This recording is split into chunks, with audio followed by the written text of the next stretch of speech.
Good morning, good afternoon, good evening, everybody. However you happen to be watching and or listening to this, I want to welcome you to a late episode of the Gaming Circle podcast. I am your host, Mr. K. Asante, TK Asante, in all places we find ourselves. And I am joined this week and every week, gladly, by the man, the myth, the legend, the one who's probably asleep in his Cybertruck right now, Mr. Everborn Saga. Good morning, sir. How you doing? This is all Rand al'Thor's fault. Oh, okay. We're blaming Rand. Okay, spill it. Let's go. I was on the phone with Rand because he had pinged me something about the Valve box and how he doesn't think it's going to work. And I was giving him a long dissertation about why he was wrong. And then I looked and it was 10:09 and I was like, oh crap, I got to call you back. Yeah, and then Rand started rubbing his hands together and evil smiling, going, I have made him late for his own show. Chat, blame Rand al'Thor. Sure. Good stuff. Thanks to everybody for being here. Thank you for waiting. I see about 100 people in here right now. Appreciate y'all for being here through all the various platforms that we broadcast from. So this week is going to be a different week. We obviously there's some news to be talked about. There's some games that we're playing, and we're going to get into that as well. But you know what, Mr. Everborn Saga brought up a very interesting idea, and I thought, you know what, let's do it. And that is, we're going to give you our predictions for the game. Oh, Rand is in the chat.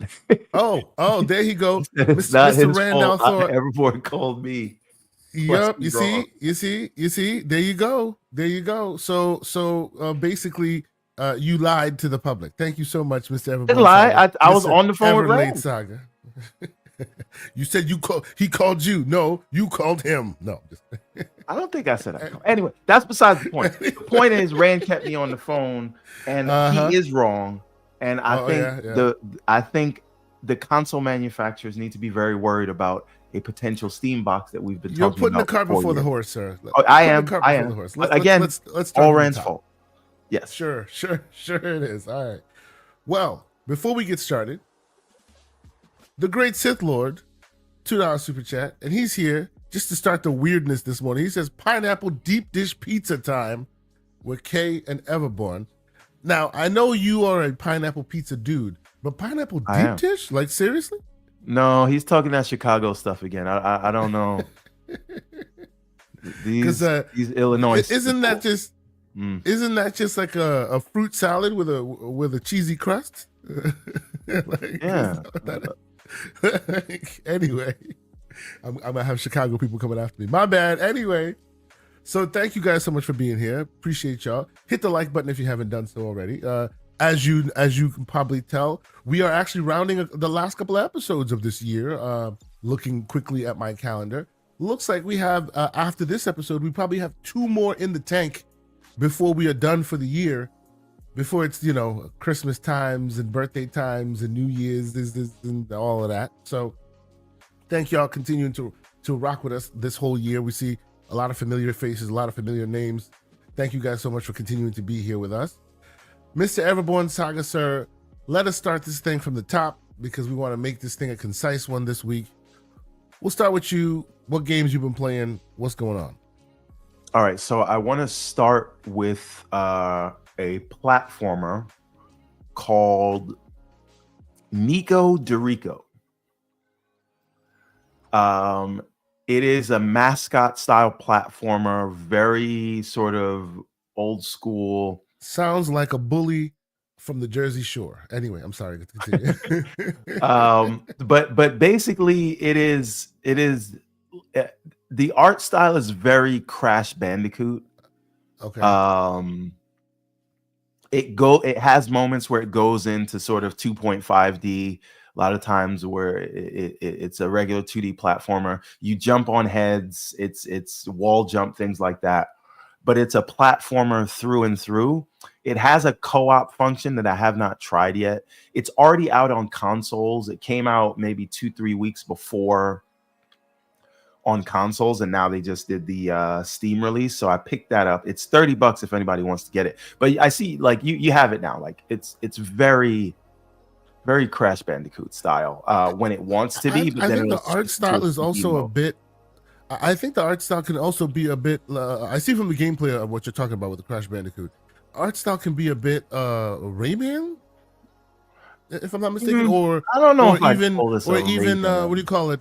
Or even the Dragon game. I actually played it not too long ago with my kids. Darn it, the game that we think Toys for Bob is remaking. I forget the name of the IP, but yes, I think this has a bit of art style. Spyro, there we go. Thank you, MJ Dark. This has a bit of that new Spyro feel to it as well. It All right, looks interesting. and they switch it up enough because there are side little things you can find. This is one of them, right? You went off to the side instead of going forward, and so you had that little mini game there, and then he'll go through this, and then he'll go to regular 2D platforming. So it's very like it it doesn't perform well yet on PC, Okay. right? I had to turn it down to And 720p I mean, and medium what are you settings. playing this on? The Ally X. Oh, okay. So this is not performing well on the Ally X? Yeah, like dips, and it's weird dips. It's not that it doesn't seem like sometimes it'll be 60 and for random reasons, like you'll just stop in a place and it'll drop down to the 30s and 40s.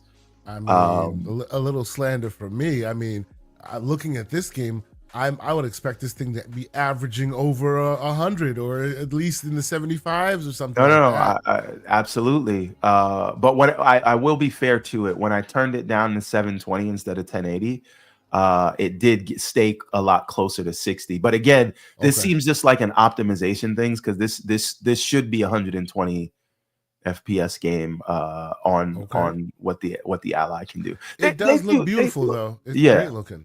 Yeah. So, but again, if you're into those old school platformers, so you see, like you're in the 2D platforming stage here. If you, now you're gonna go down this way and go through that wall. So, like as I said, they do a great job at switching it up. And if you're nostalgic for, mascot platformers, this has everything you remember. It's good. It's also good to play with the kids.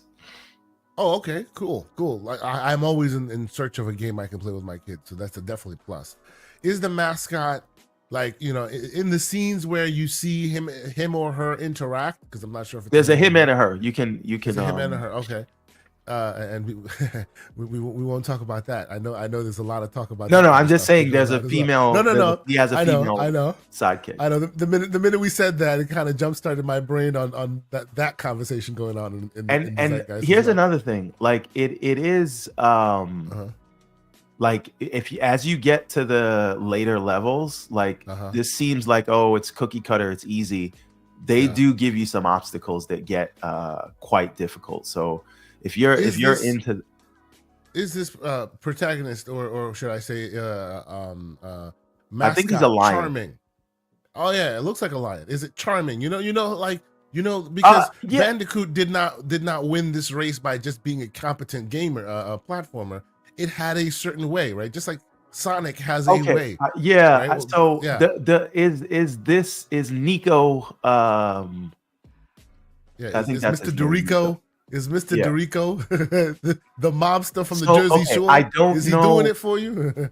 I don't know that he's necessarily a memorable character. Like he looks the part, right? Yeah. It looks that way. Yeah. Serviceable, but like, is he going to be a memorable character that people think about? I don't know, because even if you look at like Astro just has even though he doesn't talk, he has a certain personality that makes you say you want to see more from Astro. I don't know that this mascot has that kind of personality, but the gameplay itself is very very fun, and I'll recommend it from a gameplay perspective. But I don't know that this mascot has any staying power. If that answers your question, that's not a reason not to play it. No, sure. I was just wondering if this is a contender in the all powerful battle that is mascots, right? And this looks interesting. No. The game itself, yes. Yeah, If you like the mascot platformers, yes, is but not there. I don't Okay. I don't You know don't that. think? And Okay. listen, maybe I'll play some more. Also, the game is almost fully voice acted. Oh wow, So nice. you do get that. Is this like the first time studio? Do you know if they've done I've some never stuff heard in of the them past? before, but I don't want to call Okay. them. I don't want to call them first timers. Sure. Sure. But Looks again, good this though. this comes with high recommendations from Everborn if you are into platformers. Okay. Uh, Excellent recommendation.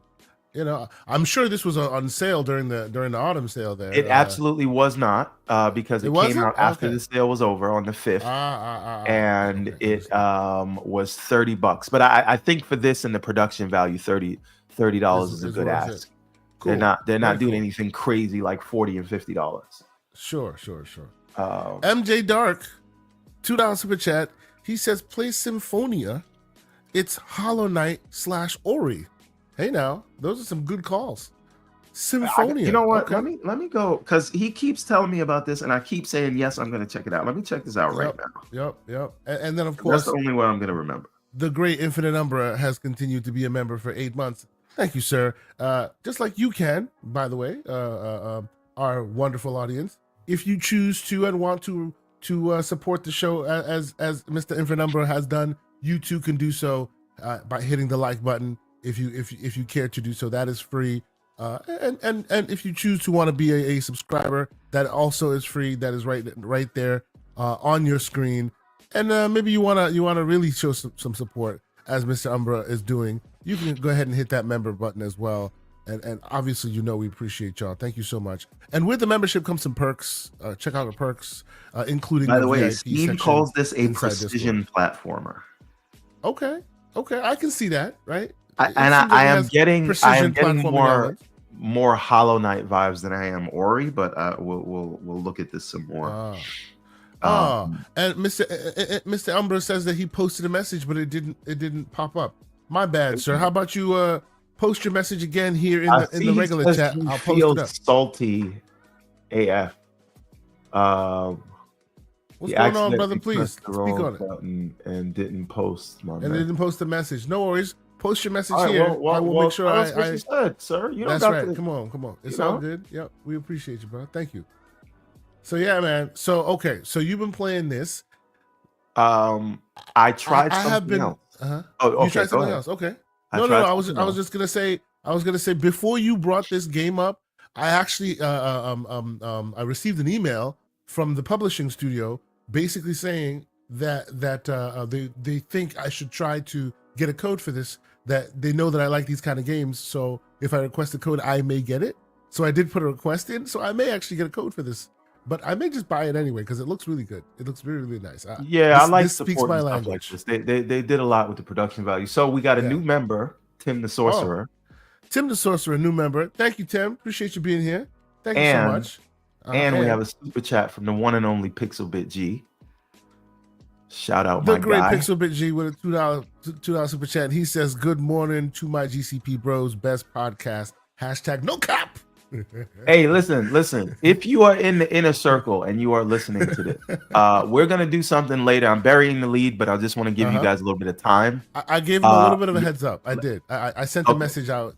So some of them may just provide their answers in other forums. But I've already even jump started on the visual aid, so we'll get there. Okay, yes. So we are later on, guys. So stay tuned for the whole show. We're making an Excel sheet and we're doing our predictions, and we're gonna go over every category or all the interesting categories. The interesting categories in the Game Awards, right. And we are going to fill out the sheet with our predictions, and then we're going to review it on next week's GCP to see who got the most right. Indeed, that's what we do. So the other game that I tried, and this is why, because it's me we're talking about here, and we know I don't do multiplayer games, but yes sir, I tried Marvel Rivals. Speak on it, sir. I have been so excited to play this game. I played it in beta for a little bit, but I hadn't really pulled the trigger on it until it came out. When it came out recently, as you know, I am also not a multiplayer guy, but those graphics, those characters, they got me, bro. How good is it? Is it good? What do you think? Like I am giving it high praise, which means they're definitely doing something right because I don't play these Okay. kinds of games. Okay. I played as Bruce Banner because I was like, "Where's the Hulk?" But you select Bruce Banner, and then you get to change into the Hulk. But as Bruce, you get a gun, right? Like a light gun or whatever, and it's very interesting in what they do. I couldn't, a lot of the times I didn't know what was going on, but it was still enough for me to feel like I was having fun. I think they're very generous with the health so that you can get into a fight and you're not dead as soon as you see someone. You kind of got to duke it out a little bit, and then you can go and re-up on health. But like all the different varied characters, it's like pure chaos, but in the fun kind of way. Cacophony chaos, right? Now, lots of color, a lot of splashy. Right. Yeah. And the animations, it is just, it feels like they understood the assignments. I don't know what kind of legs this is gonna have, but like I think they have something very special here, especially once you start selling those different skins for the different costumes, because every character in Marvel has a million different costumes. If there is a third party multiplayer game that's gonna get me, it's gonna be this. Because I hate card games, and I played Marvel Snap for a good while because I love Marvel so much, at least the characters. So yeah, I may get in on this with you there, man. I may get it because I love me some Marvel characters. How well do they play as far as I only played as Bruce and the Hulk, which are two very different things, because Hulk is like a melee character, so you and this is another thing, like the way they work like projectile characters against melee characters and make it work is super interesting. So like hats off to them. And again, I don't know that I'm gonna change. How do you change from Bruce Banner to the Hulk? Is it you have to press the two joystick buttons in, like you activate Hulk. Sure, but do you have to like get to like a level of anger, or does it just whenever you want, you can do it right away, but you may want to save it. And then it kind of has a timer. It's on a timer, but it's a very long timer. Sure. Like if as long as you don't use it at the very beginning, you can probably be Hulk for the whole match. At least what I played. But you basically you start out shooting a little bit, and then you get into something crazy. Now you're the Hulk. One quick question here, and Dr. Scotzi asks a very pertinent question that I heard that was brought up even during the beta phase, and I also heard it from Mr. Wolf. Mr. John Wolf, shout out to John Wolf in the chat, complaining about people not knowing how to play their roles in these games. We were talking to, he was in a chat as well. The problem that I heard was the issue that I heard was brought up with this specific game type is that mostly these games have roles, obviously, right? You have your medic class, you have your heavy, you have your, all these various classes, and you have to have a team with a good amalgamation of the different roles in order to be a successful team and win your round, right? And it looks like people are playing it like COD, is there a problem understanding the roles based on just the character set, right? Hey, do you know that Storm is a heavy versus, I don't know, Iron Fist being a rogue? You know what I'm saying? Like how does that work? That's interesting, and I didn't think about that at all. But again, I'm not well versed in today's multiplayer games. Like I've literally never played Overwatch. But what I will say is, in terms of there being a healer, right? Yeah. Or Overwatch, but third person, right? But in terms of there being a healer, what I noticed that they've done is, I don't know if there's necessarily a healer, but there are so many like health boosts all around. So it's almost like you're picking up a health power up. Okay. So if you get into too much, there's never a health thing that's too far away, if that makes any sense. So maybe there aren't healers, but there are like heavies and rogues and things like that. Like looking on our screen right now, what I'm watching, right? obviously, I would think that Venom and the Hulk are the heavies, right? But beyond that, what would a medic class look like? What would another class like? But Hulk is two characters in one, though, which is, and I don't know who else is like that. True. Yes. Right? Yes. Very. But I guess that's the question, right? All of these quote unquote hero shooters. Okay, Zach Riley says there are healers, by the way. There are healers. Okay, so there you go. All these shooters, these hero shooters, as defined by Overwatch, by Blizzard, and all of that, right? They all tend to have these categories, right? And usually those characters are created very visually descriptive to let you know, okay, this is a tank, this is this class, this is that class. They do that very deliberately, so it's not very hard to see who's who and who does what. But when you're already dealing with an IP set of characters that people know and love, right? How do you translate that? I guess is my question. Like that, and I guess it's a matter of time will tell, right? Because the game is now still fresh and everyone's testing out character sets and trying to figure out what they like. But ultimately, it'll be an interesting exercise to see who is considered a heavy versus, because I would think Storm is a heavy, right? But would you consider Storm a heavy? I mean, I don't know. She's an atomic level in this. A heavy. So a heavy would be a character who's a bullet sponge, a person who can take a lot of damage and is lumbering and can protect the other group. So I don't think that would be some of them have shields. No. Okay, but this is my point, right? Because in Marvel canon, she is a heavy, right? She's an atomic level mutant threat. When she shows up, people get scared. You know what I mean? Like, so from a power set perspective, she's a big dog in the room. She could fight Hulk, for example, right? Who you could also consider a heavy, right? Well, this is my point. You would when you think of tanks or heavies, you think Hulk, exactly, and things like that. Exactly. But again, when I played it, and again, I know what these games do. Like they'll pair people who are new with a bunch of noobs and with bots, and then to make it so that you'll have a good time and feel powerful and win, and then they'll slowly remove that. So in the short time that I played, I don't know if I can make a full assessment on that, but I wasn't even thinking about who plays what roles because everybody was just attacking everyone. Omega level, forgive me. Thank you for correcting my misuse of language, Mr. Infinumbra. I don't want any of the comic nerds coming for me, which I'm a comic nerd myself. Omega level threat. Forgive me. Continue. Yes. But what term did you use?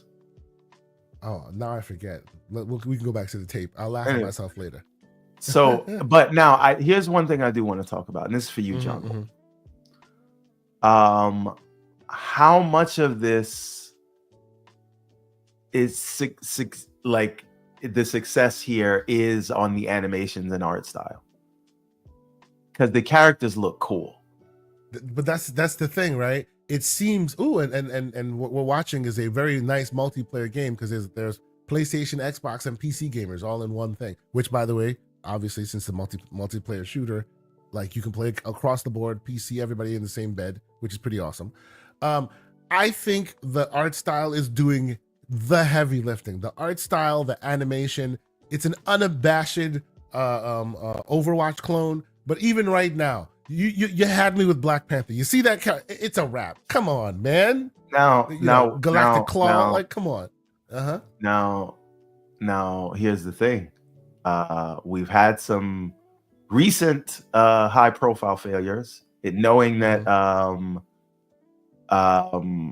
what happened with Foam Stars is shutting down. They're getting their last update. We heard X Defiant. Right, obviously Concord. Fuzzy Tomato says Concord probably had better gameplay. So but look at those characters. And I know everybody gave folks like John and Lucius Augustus a lot of crap because they said the character designs really hurt Concord. But look at this, right?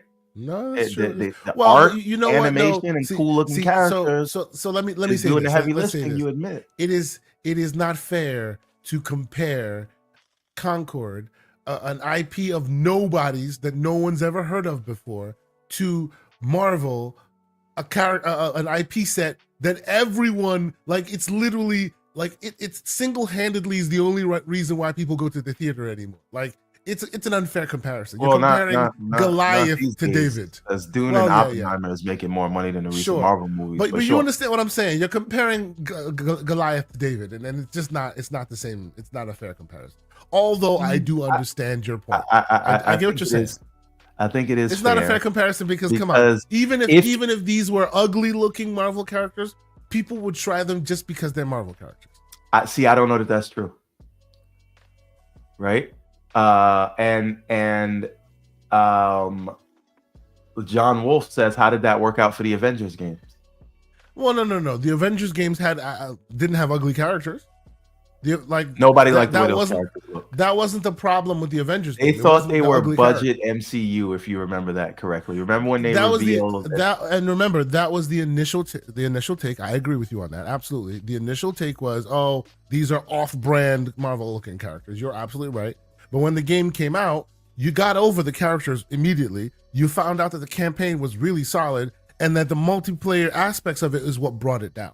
Right. And to this day, that campaign, if you can work your way around the multiplayerness of it, the live serviceness of it, the campaign is freaking solid. Great game. Played great, looked great. It was great.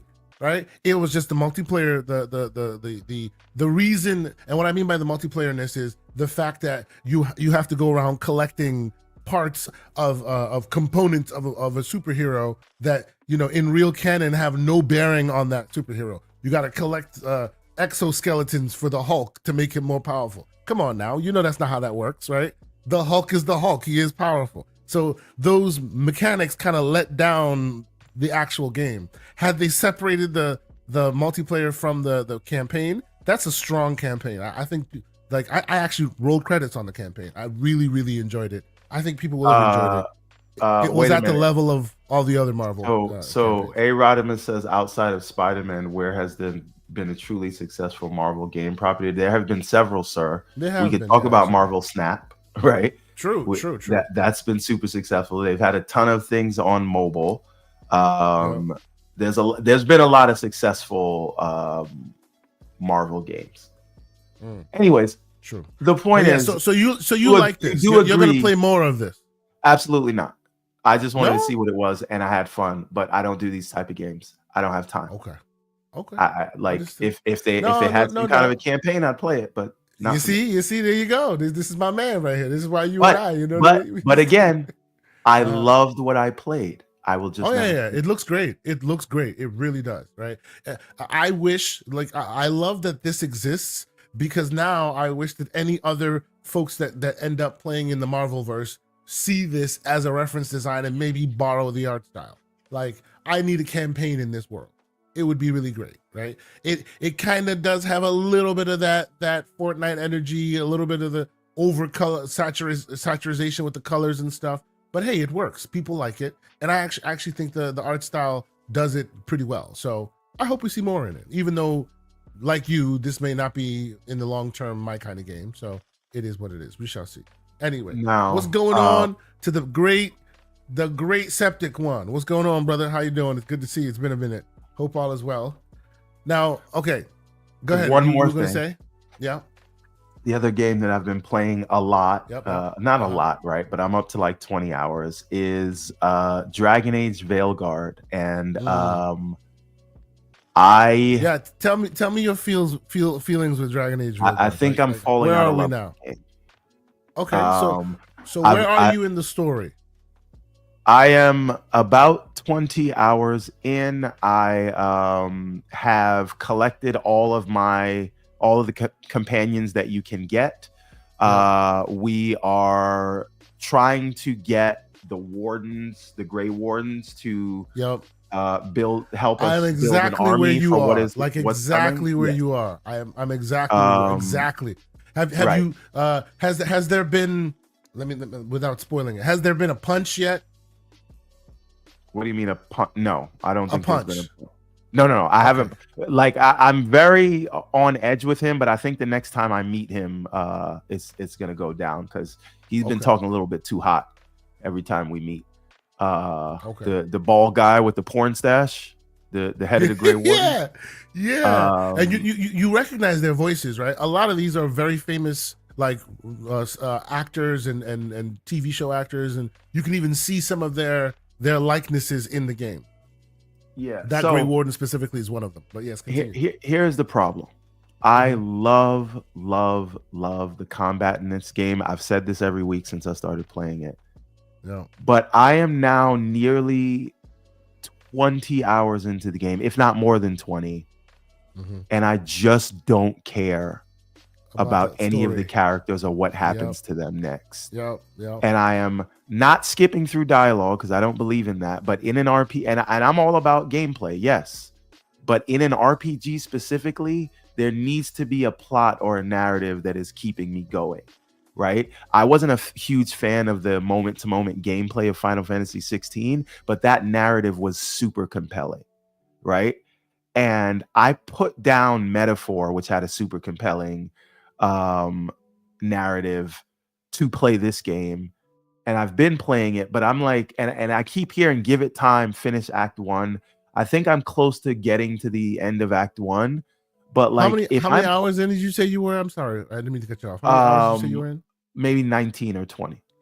So it's hilarious, real quick, because you and I are exactly the same place in the same storyline, like exactly the same. I'm thinking we are like minutes away from each other. I might be just a little further than you.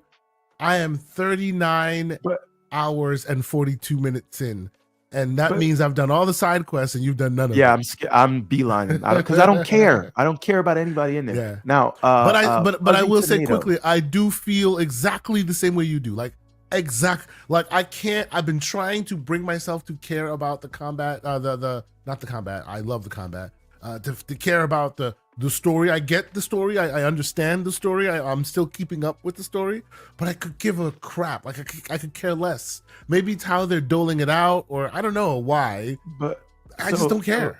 Here's the thing. Like Fuzzy Tomato says, the narrative's about to get a lot more interesting. And then Lucius Augustus says, the end of Act 1 is where you recognize if you like the game because it's the end of Act 1 is super compelling. This is the problem. I've been hearing that, and there's nothing against you guys, right? But you know that commercial where the guy has the fishing rod and he has $1 and he's like, oh, you almost got it. It's almost there. It's almost about to get compelling. And I'm like 20 hours into a game is not enough for me to care about it yet. Like, you know what? It is. Where are you playing this, by the way? On the LIX? Absolutely not. I'm playing this on the 4090. I'm playing it with the best graphics, all of that. Okay. So I've been playing it basically on my handheld, but okay. I understand that it might get better, but the idea that you got to play a game for 20 hours before the narrative becomes compelling. Hey man, look, that show is awesome. You just got to get to season 45 first. Yeah, like that. I don't know. So One Piece is the greatest show ever. You just have to watch 15 seasons to get there or something. You know what I mean? So, and that's really the thing, right? Good morning, Xbox Expansion Pass. What's going on, Luke Lord? Nice to see you, brother. Yeah. Go ahead. So it is, with all these other stuff, like we are on the eve of Indiana Jones, right? Which I just talked about a new really good indie platformer. There's all of these other things, and you're taking 20 hours to get to the effing point. Oh, I see what you're doing there. You're resenting the game now. I see you. You're like, why don't you finish already? My thing is this. I could have been putting this time into Metaphor, and I would have been engaged the whole time because all the hours that I put into Metaphor, I was engaged from moment one. Okay. I see what you're doing. I stopped playing that so that I could play this. And I'm starting to regret that decision. You're resenting it. I see. Okay. I'm not quite resenting it, and I think I will finish it, right? Because I've been okay with playing it on RJ Funtime. We're talking about Dragon Age: The Veilguard, a game that I started off very high on it, but the story is not grabbing me yet. That's what, in case anybody's just coming. Yeah, because I've been playing it on the handheld, I feel like it gives me the ability to just kind of put a little bit of time in, whenever possible, just pick it up and go, right? So it's led to me playing it far more. If I regulated myself to only 40-90 time, I probably would not be as far into it as I am now. So no, I understand where you're coming from, but I would say I want to get to like exactly to what Lucius and them were saying, right? I want to at least get to the finish chapter, the act 1, and You know then what the make that problem decision is? whether I want to You go know to what the act 2 or problem not. is when too many people say that? Then Like, you become a contrarian and you don't want to. no. It's not that. It becomes so built up, right? That it If can never this live up to thing it. doesn't cure cancer at the end of Act 1, like, I'm gonna be even more pissed off. Oh, come on, bro. You gotta calm down, bro. It's not that serious. I know, but that's the point. It's not that serious, Yeah, it's not that right? serious, bro. It's definitely not that serious. That's my whole point. I want it to get more serious. Yeah, no, I feel you. So are you saying that you're basically done with it? You're not gonna play any more of it? I don't want to say that. I will come back to it. But again, on Monday I'm gonna play Indiana Jones, and if that grabs me, then I'm just gonna have to get back to Dragon Age after Indy. Yep. Now, speaking of Indy, let me catch up. Lucius, I will tell you what chapter I'm on right after the show. I just have to go and turn on the machine and start it and see what chapter it says I'm in. I don't know what chapter I'm in. So Rick L, become a member of the channel. Thank you, Rick L. We appreciate you, brother. It's really cool. Mr. MJ J Mac, member for 10 months. Thank you so much for being here, brother. Always appreciate your support. He says, I downloaded Marvel Rivals last night. What I noticed is it doesn't seem as frenetic as Overwatch. It seems a little slower. Now, I hope, is that a good thing or a bad thing? I hope that's a good thing, because it looks pretty cool to me, in my humble opinion. It doesn't seem like there's a dodge mechanic. Okay. I don't know if you're supposed to have it. Remember, you're a superhero. You are a god among men. Who you dodging? There's also there should also be no block or no barriers to hide behind or something. You know. Right, but if I'm playing as Bruce Banner, and I gotta run around with that run and gun stuff, he does run a little bit slow. So I could see why J Mac would say that.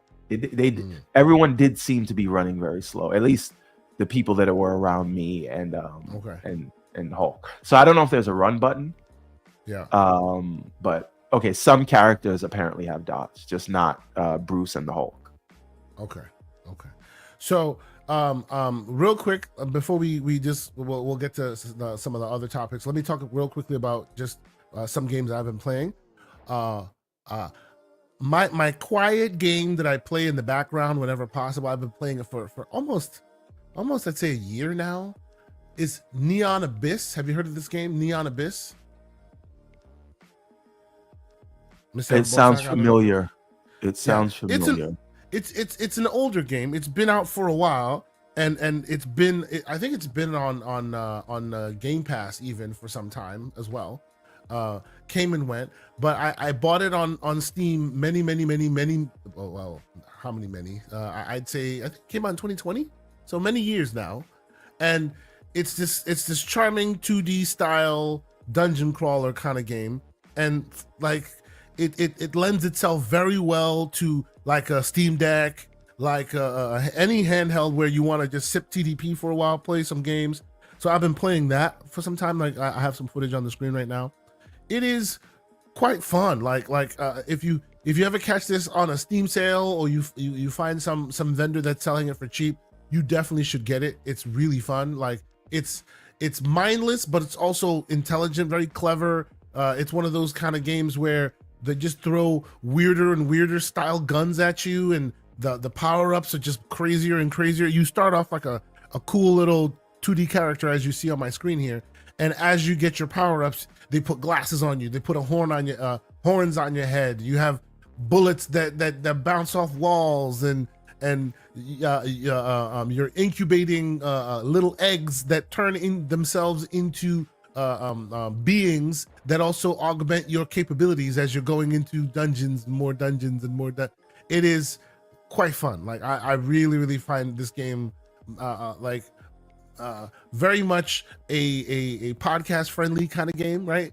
The music is fun. There's no voiceover. You can choose to listen to the music, or you can choose to put on your favorite podcast in the background and just kind of turn your brain off and go at it for a while. Pause. But no, I really enjoy it. I think it's a very fun game. I think more people should play it if you haven't played it already. Mr. Everborn Saga, I think this is something that would be up your alley, man. I don't know if you've ever tried it before, but it is quite fun. This is one of the first games I bought on the Steam Deck. There you go. So I've had this for a long time. Never played it though, but it's I do. Very fun. It is very fun. Like I love that game. So there's that. Another game that I spoke about last week, I'll reiterate: Street Fighter 6. So for those who know, we have a pretty fun Discord group, and from time to time, every day, there are people in there. We're doing voice chats, right? In addition to some of the texts and whatnot on the different channels. But by and large, during the week, if you have a chance to and you want to jump into our Discord, you'll see a couple of the brothers hanging out, just having a chat about life, about games, about whatever. And from time to time, when I jump in there, I will, and I'm in my home office, I will put on a game and I'll play and I'll stream it to our Discord audience while we're chatting. And my stream game of choice the last couple of days has been Street Fighter 6. I really love that game, man. It's growing on me more and more, and it's making me like ask the question why it is that we as a community have stepped away as a fighting game genre. Why that genre has been put to the side and become more niche. You know, I think we talked about it last week. I miss the days when it was in AAA conversation, when it was the gaming genre rather than a niche gaming genre that it is today. The more you play it, the more fun it just becomes, the more you learn the systems. It's really, really good. And of course, Street Fighter 6 continuing that lineage, really, really awesome game. So there's that. There's Balatro. I've spoken about Balatro at length, so we're not going to talk about that. But yes, play Balatro if you haven't already. Even if you're not a card game guy, it's an amazing card game. But I will let Mr. Infinite Umbra's last tweet that I saw here, comment in the chat that I saw here, lead us into the next game I've been playing. And he wrote, and I think this is what he put in the super chat thing that it didn't work. So shout out to you, Mr. Infinite Umbra. He says, "Good morning, Keosante and Everborn. I've been trying to play Indiana Jones on my PC, but I've been running into a bunch of issues, from stuttering to frame rate, FPS drops, slight freezing and popping. Is anyone else having Let me ask issues? You a question. Are you playing on Steam or are you playing through the Xbox launcher? That is a good question. In other words, did you pay $100 for this game or $35? That's the question he's asking you, because that's the only way to play it on Steam right now, paying the $100 version. And while waiting for his answer, I will also say Tim the Sorcerer with a €2 super chat. Thank you, sir. He says, for backlog sufferers, try Catan. Catan. Try Kanban like Trello. Yeah, sir. You wanna add like a database to your backlog? Hold on, Kay. I need you to do something. I need you to look in the Gaming Circle Discord. Okay. And look at the photoshops that have been done. Of? I'm not even gonna tell you. I just want you to look in the game. Oh my God! This is FarQ. Oh my! The great FarQ has struck, and man, oh my! Okay. Lord, I gotta figure out how I'm gonna show the public these, because man. And see, this people is why you need to be in the GCP man. Discord if you're not already. FarQ is brilliant. Holy crap, this is just so good. Anyway, oh man, how am I gonna share this? I don't think you should show it. I think you should get people to go to the Discord. That's what you should do. If you're not signed up for the Discord, we're not gonna tell you what this is, but you don't want to miss it. Oh my God, you need to be in the GCP Discord. So put the link to Discord in the chat. Oh, the Discord link is already there, man. You just check under the channel. It's right there. In case people only read the comments. Yo, man, his sorcerer is ready to join. We got to put that invite out there. Okay. His AI or his Photoshop game is second to none, man. That's all I can say. FarQ, you are the man, bro. Wow, what an accomplishment. Anyway, Anyway, I'll put the Discord link in the chat. Give me a moment to rustle that up. But let's talk to Infinite Umbra here. Umbra, I think he was saying that it was, did he say the Xbox launcher? Yes, he said the Xbox launcher. He said the Xbox launcher. So Everborn Saga, this brings me to my topic, and we will address this, Umbra. I know I did hear in the background that you were having some issues. I was talking to MJ. He was telling me that you were having some issues. I too had some issues, not exactly the same issues you were having, but I had some issues, and we'll talk about that at the beginning of this real quick. But just so you guys know, no spoilers here, right? The footage that I'll be, and Lucius coming in the clutch. Thank you, good brother. He spams the chat with the Discord link. Thank you, bro. I appreciate it. It's hard talking and producing at the same time. I appreciate you, bro. Thank you. So yes, join that Discord, man. Become a member. Join us. And if you happen to be a member of our channel here, you get access to the VIP Discord channel. From time to time, I drop codes in there and stuff like that too. So whatever you want to do, we appreciate you. Thank you so much. Anyway, so I started playing Indiana Jones. I wasn't one of the Ascended ones, so I didn't get access to an Ascended code. Instead, I did the early access version, and I appreciated doing it because I wanted to play this game for a minute, so I was fine doing that. So, first off, just so you know, there will be no spoilers here. What you will see here from as far as my footage is the first like 20 minutes, which is literally like Raiders of the Lost Ark. Like you've seen it, the 1981 beginning of the movie. Like you've seen it. It's exactly the same footage. They basically recreated it. It's been in the ads. You know, that's all it is here. And this is like really not a spoiler because it's a shot for shot from the movie remake, where you're walking into the tomb, you know, he's switching the idol for the bag of sand, running out with the ball chasing him, right? So that's all this is. So there you go. And you're not going to see anything more, no more to the story beyond that. That's all we're doing. So yes, when I first started this, I chalked it up to potentially shader compilation stutters for my brothers who don't play on PC. That's when it detects the type of hardware you have and then starts to cache the shaders so that it can stream smoothly when you're playing it. But before it finishes caching, it choppy. Some games will do the full compilation caching right at the beginning so that it can be smooth. Others do most of it at the beginning, and then whenever new assets are streamed in, it'll do a little bit of the stutter, And I kind of detected that they was doing a bit of the stutter there. So there was that. Beyond that, and yeah, you see I'm doing my PC thing. This is my first line of footage. Beyond that, what else I've seen is every once in a while you'll see that there's a little bit of graphical glitches, just a little bit weirdness, graphic glitchiness on the screen. This is literally fresh. The game is not technically even a hit street date yet, right? So I imagine that all this will be sorted out momentarily. You know, patches will be released, things like that. So that's what it is. And yes, I'm playing on the big boy, so I put everything to max. So that's the footage you're seeing on your screen right now. If you're not seeing it clearly, you know, blame StreamYard. It's just one of those things. Maybe we'll switch to OBS one of these days. We'll see. Anyway, and by the way, Umbra, I will work with you. Like, holla at me in the background. We'll definitely talk about it. If you're still having issues, I'll do my best to help you out. I know that there have been people who have been having some issues. I won't talk more about it because I want you, Mr. Everborn Saga, to at least get your hands on it and start playing the game. But I will tell you, like, I would say about an hour that I have of this game, I'm very, very, very high on this game so far.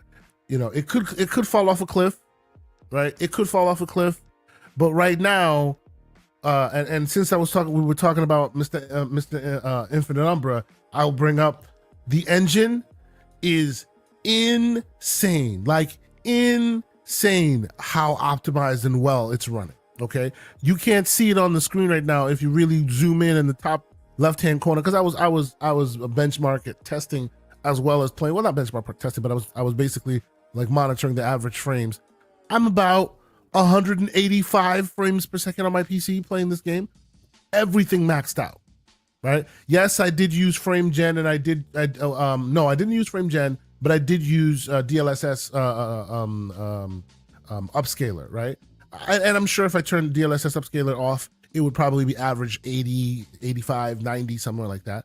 But with DLSS on, I am averaging, like right now, as I'm looking, I'm at 178, 170, like 76, averaging frames like that. Very, very well optimized game. Like very well optimized game, right? There are glitches here and there. The game is still kind of got little bugs here and there that I suspect will be worked out soon enough. But man, oh man, and you can see it if you're looking on my screen right now. You may see a little bit of the glitchiness. I'm showing that off, and it only happened right at the beginning of the game. So 15 minutes in, I tried to record more footage, could not reproduce any of that. Could not reproduce any of it. It was then running smooth as butter. Everything was fine. But in the beginning, there was some hitching, right? I need you to finish, to get your hands on it, put at least an hour into this game so we can talk more about it. But I will tell you, my first hand off the rip take is they have threaded the most delicate of needles here, which is in a world where its predecessors exist, which namely Uncharted and Tomb Raider. They have been, which of course all cribbed from this original IP.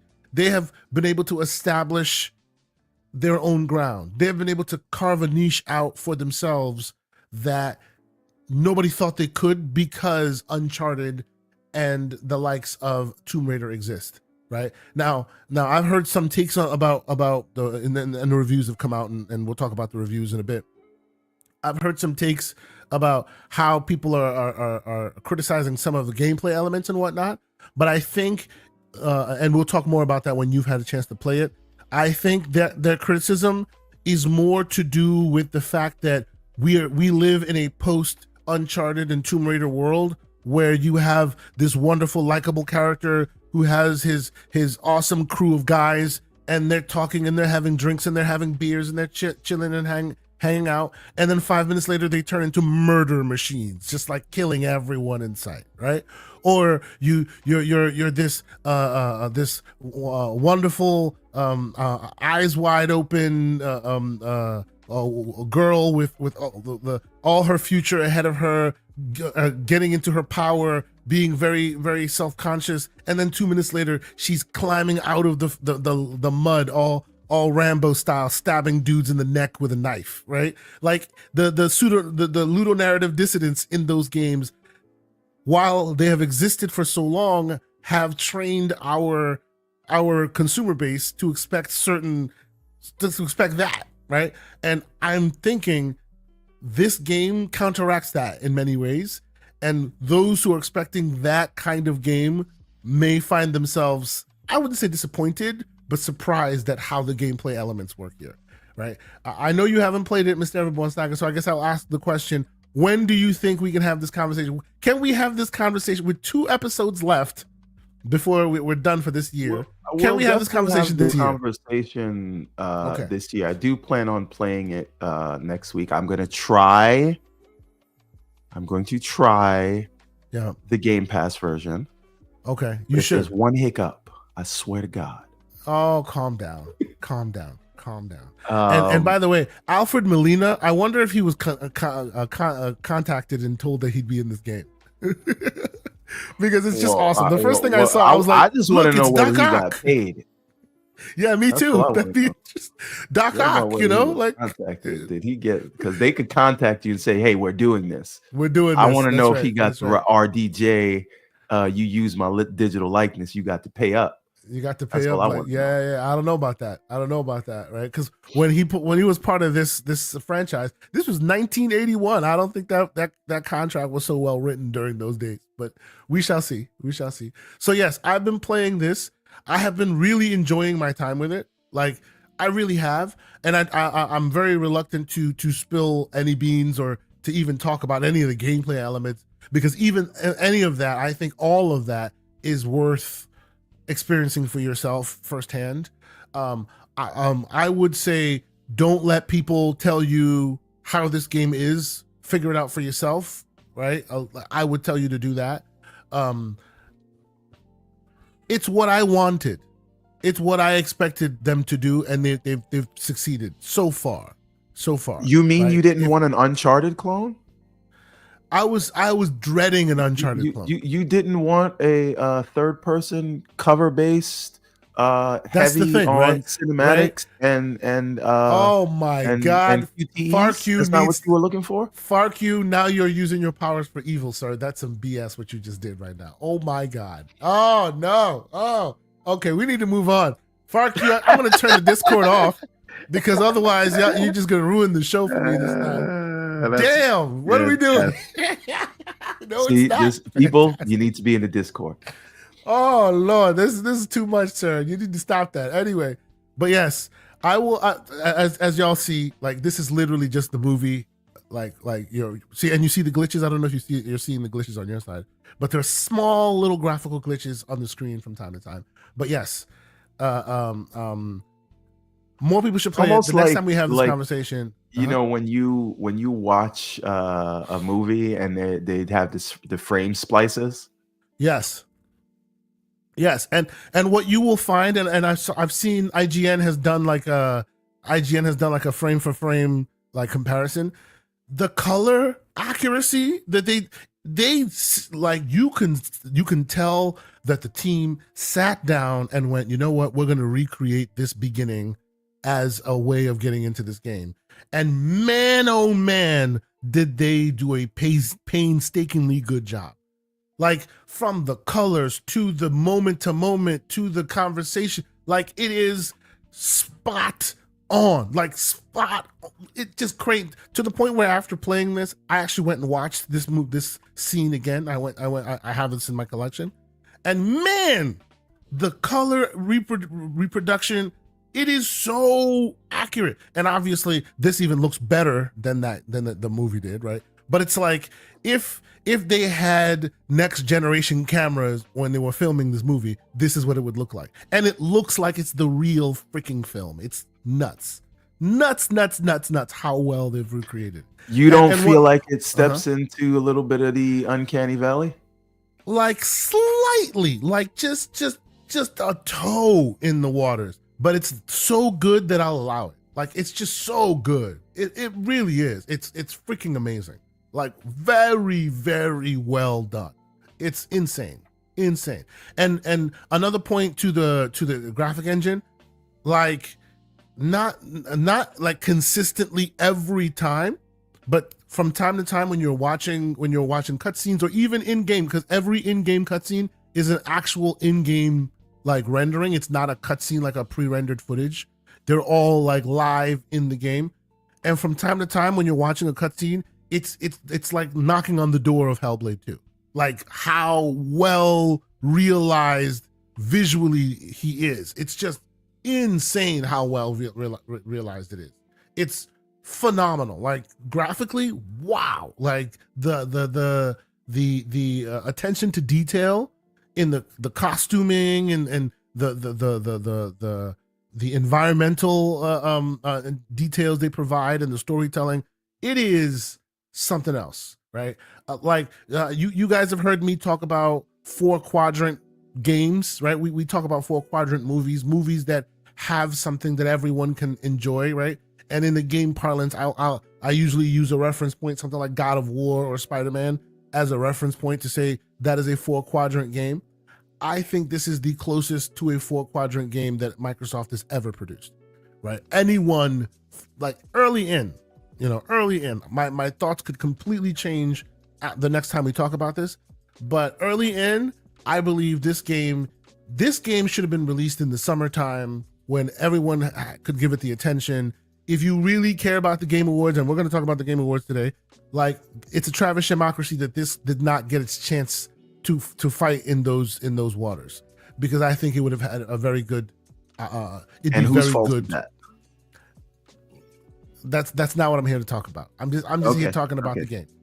Yeah, see, first time I did this, You're talking about Travis Schmackeries. I'm just asking if it's a Travis Schmackery, whose fault is it? Yeah, no. Look, you have a point. I'm not saying you don't. I'm just saying that doesn't help us. So we're just moving on. We're just moving on. But yes, this is the first, right? And actually, last bit of slanderous take before we move on from this topic. Like, I am down with the brother, Lord Cognito. I always will be. He has coined the term #JustOne. This does not fall within the #JustOne realm, but I kind of feel like this is Microsoft or this is Xbox saying we don't need to give you the #JustOne based on the parameters of the other guy. This is our way of doing our #JustOne, and it's so well executed that once you play it, we'll have that conversation. I really think that they went, yeah, we heard you. You know, we know those parameters of what #JustOne means. We're not going to completely fulfill it with this game, but we think you'll allow it, and I'll allow it. I really will.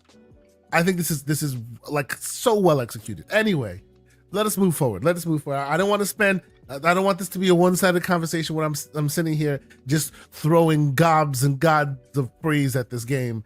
I want people to play it. I want people to experience it for themselves, and then we'll get there. And we're getting into spoiler talk right now, so we'll get out of there.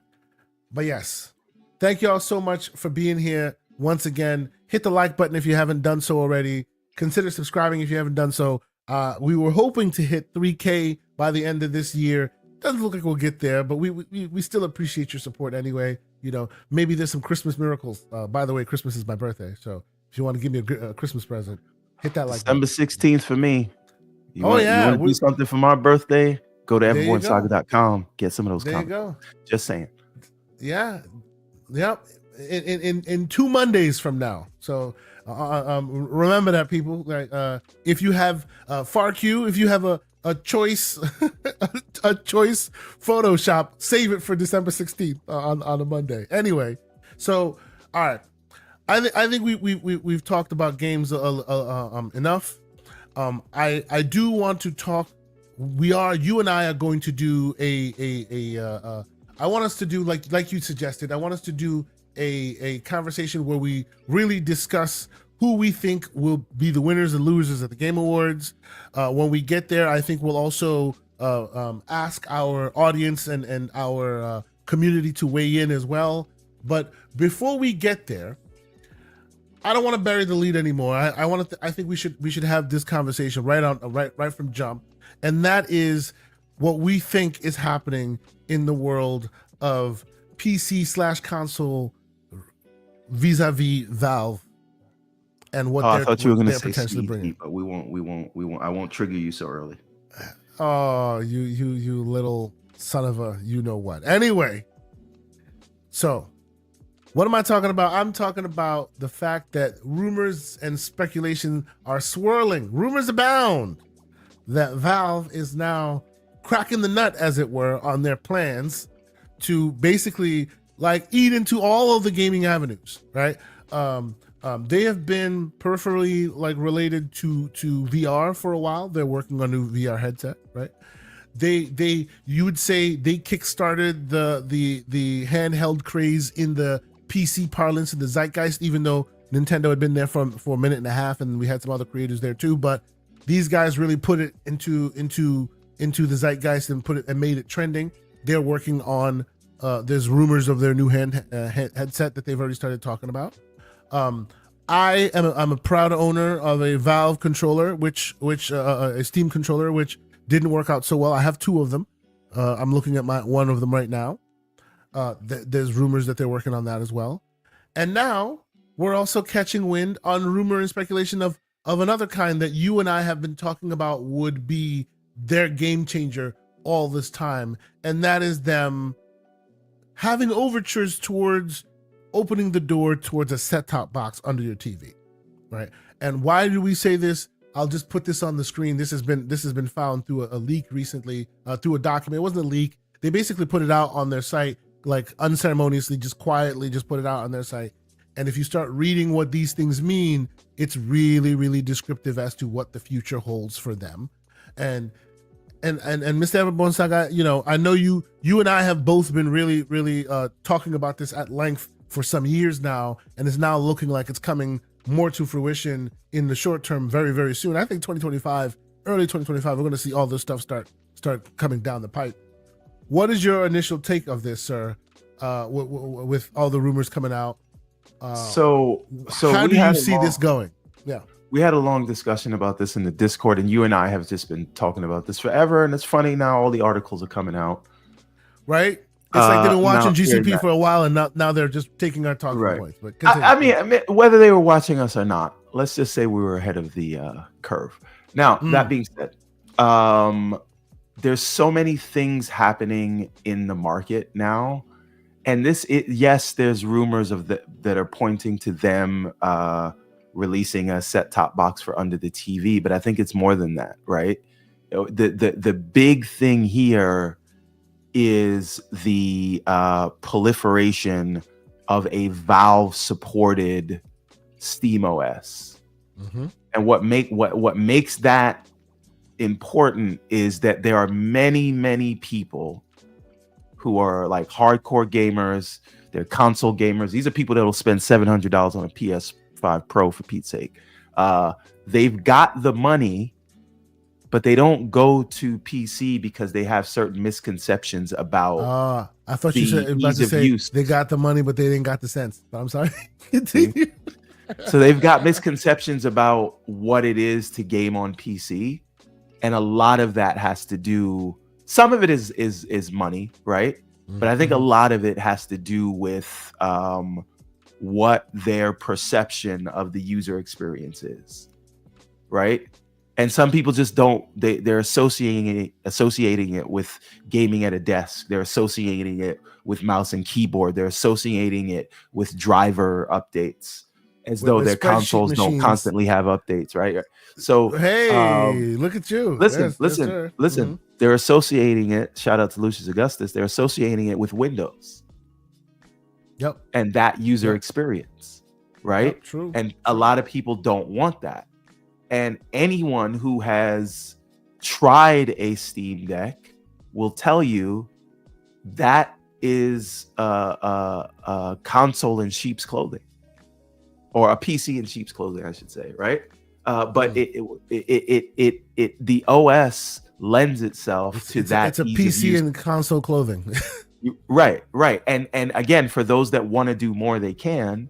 But for those that don't, Valve has you covered. And that is before we get to the fact that they just have all the games, right? Right now, Sony has to wait to get Indiana Jones. Shouldn't get it all, but whatever. But they've got to wait to get Indiana Jones. And right now, Xbox has to wait to get Black Myth Wukong and Final Fantasy and all the other stuff, right? Wow. But you know who gets all of that stuff? I'm sorry. I will continue to derail, and I blame you, FarQ. You are a mad genius, sir. Mad genius. I'm sorry. So anyway, my point is, I think it is very compelling, and the ecosystem that Microsoft is pitching and leaning into with every update. There's a nice update about your saves going across, all that stuff, handheld, all that stuff. As we've said multiple times, Steam is doing that today. And what I view this as is not, oh, we want to get PC gamers in the living room. I view this as a Trojan horse. And you may say, well, Valve tried this before. It was called Steam Machines and it didn't work. Guess what? Valve didn't make the hardware then, and they didn't have Proton. Yeah, it was a different We're world. in a completely different world. Yeah. And so now that we are in that world of so many console people transitioning to PC, if you can give those people who want to game in the living room, in the bedroom, on a TV, a user experience that cohesively ties it to all that other stuff, guess what? They may be eased into, hey, I can play on a handheld. Hey, I don't primarily want to play at my desk, but I can because this experience is not foreign to me. And so I'm saying all this to say, last thing. Go ahead. I know the thing is, can Valve service that market? The Steam Deck only sold 10 million or less or whatever. Yeah. So Yeah. we're talking about a very different thing here, because this is not just Valve making a box. This is them licensing that OS to where OEMs like Asus and Dell and Lenovo and any of the other Ioneos of the world, and all that bevy of devices, they're making gaming PCs, they're making gaming handhelds. And if there's one UI that can tie it all together, and people get a hold of that. Because when I switched to PC, I was like, I'm going to use the Xbox PC app. And then I started getting exposed to Steam and that ecosystem in big picture mode. And you start to realize the console guys have been, selling snake oil for far too long. And if something is there that opens people's eyes to what is available, again, in a package they're comfortable with, I think the console guys should be worried. So the only and I love you using the talking points. I love you talking the way you are, because like keen-eared individuals will recognize that we have been having these conversations for a long time. And back in the day, and before you push back on me, Everborn, you will one day make me hunt down episode 12 or something when we were talking about this, and you were convinced that PCs were spreadsheet machines. And now you are very much on the other side of the looking glass, sir, and I am very happy for it. So thank you for joining us. The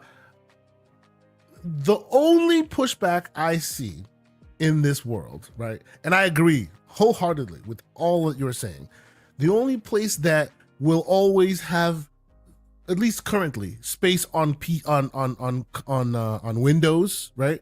Because I feel like the way you describe it is a very very good description, being specifically those who were console gamers who are now jumping into the PC waters because of all it's seeing to offer, right? The people who've been gaming on PC for a while have other parts to gaming that console folks maybe don't spend as much time on, right? And what do I mean by that? I'm talking about mods. I'm talking about, there are some gamers like Windows PC gamers who, like, mod support is so heavy that it is a make or break for whether they play a game or not, right? There are many gamers who live and die on gamers, not Gamers Nexus, on what is it? Nexus mod, right? Who like a large swath, so much so that Valve actually even created the workshop section. And I don't know, Everborn, if you've ever played with the workshop section of Steam. I don't even know how that workshop section works seamlessly, if it does, on Steam Deck, for example, right? And that's basically how you could mod your game, right? Either put third-party mods in from outside the internet, or they allow you a space within Steam to modify games and put it out there. There's mods, there's cheats, there's all these other like meta-related aspects to gaming that today won't translate well to Steam OS being everywhere. So to my understanding, there will at least be a contingency of folks that will want and keep Windows around for modding purposes, right? It's exactly the same reason why, even to this very day, Minecraft streamers, right, take over the world. And I know this because my kids watch them all the time. Like they have millions of followers, right? The reason why those Minecraft followers are still on Minecraft Java edition, even though there's many new versions, is because those mods don't work in those new versions. So to this very day, the original version of Minecraft is what a lot of these modders still, a lot of these Minecraft streamers still use in order to add your like, people are putting like Mario Brothers and all these other weird characters and doing like code mods and things like that in Minecraft. Can't do it in the new versions, right? And across the board, those who like mods will find that Proton translation layers and all of that may not work well with mods, right? Some of them do, but it's not as seamless as what the world we know today. So maybe that's what will keep Windows more relevant in the PC hardcore space, right? But yes, Valve is working very, very, very diligently, seemingly, to resolve a lot of what has potentially been issues in the past, stopping their dominance, and it's looking like Right. they're going to be far more successful. And here's the thing, right? A lot of And people. real quick, the great Septic Sauce has gifted Shout out 5 to memberships. Gaz. Shout out to Thank you, good sir. Appreciate you, brother.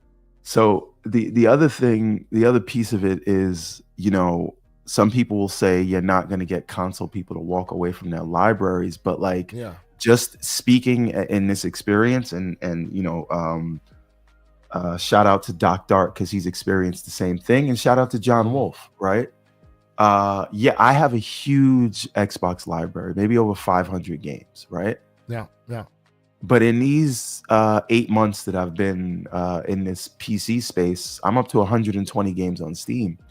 And I haven't played most of those 120 games, but what happens is, like, I just watched Gladiator, right? And I watched that because I took the fam to see Gladiator 2 on Thanksgiving. And I'm like, you know what? This reminds me of Rise. Yeah, and that's a game in my Xbox library that I walked away from. But guess what?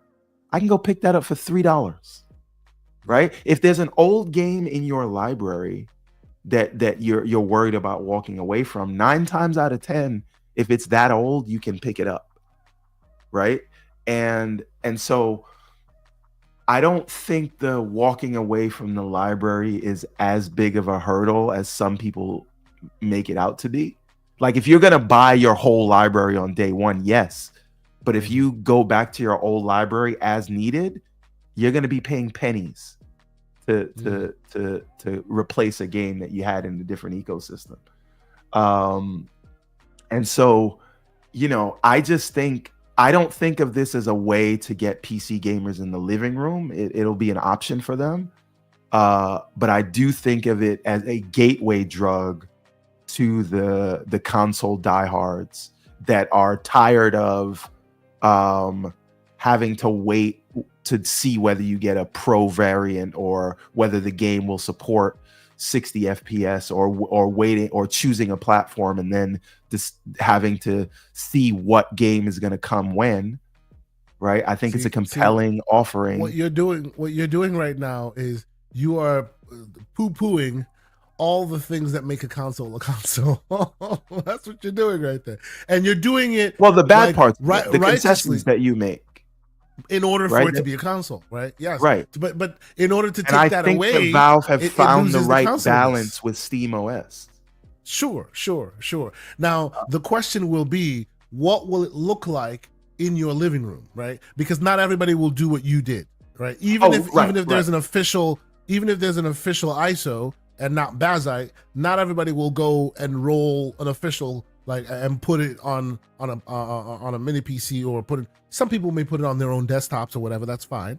But where the rubber will really meet the road, as far as this being a console, like in a large C competitor's way, will be how this looks at when you walk into a Best Buy, right? Who has one? Is this an ROG Nook device that has this pre-installed, or okay, right? So that's the thing.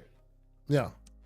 In the same way that the Steam Deck spearheaded and created a broader market, which was primarily just kind of run by the Chinese manufacturers or whatever.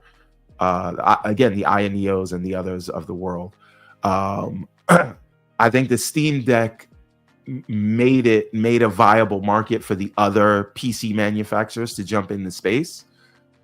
And I think the Steam box will do the same, but this time you won't have to run Windows on these other boxes that people make. So the idea that people will, and again, I hear a lot of people talking about cost, but there are people that are paying $700 for a PS5 Pro because they want more.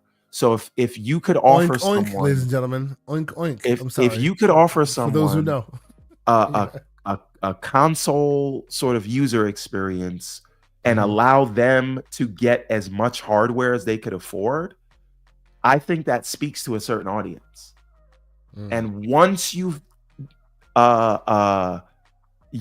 swam in the waters of Lake Minnetonka, that is the Steam ecosystem, it is very hard to go back, because you realize all the things you've sacrificed for that user experience. I think you should.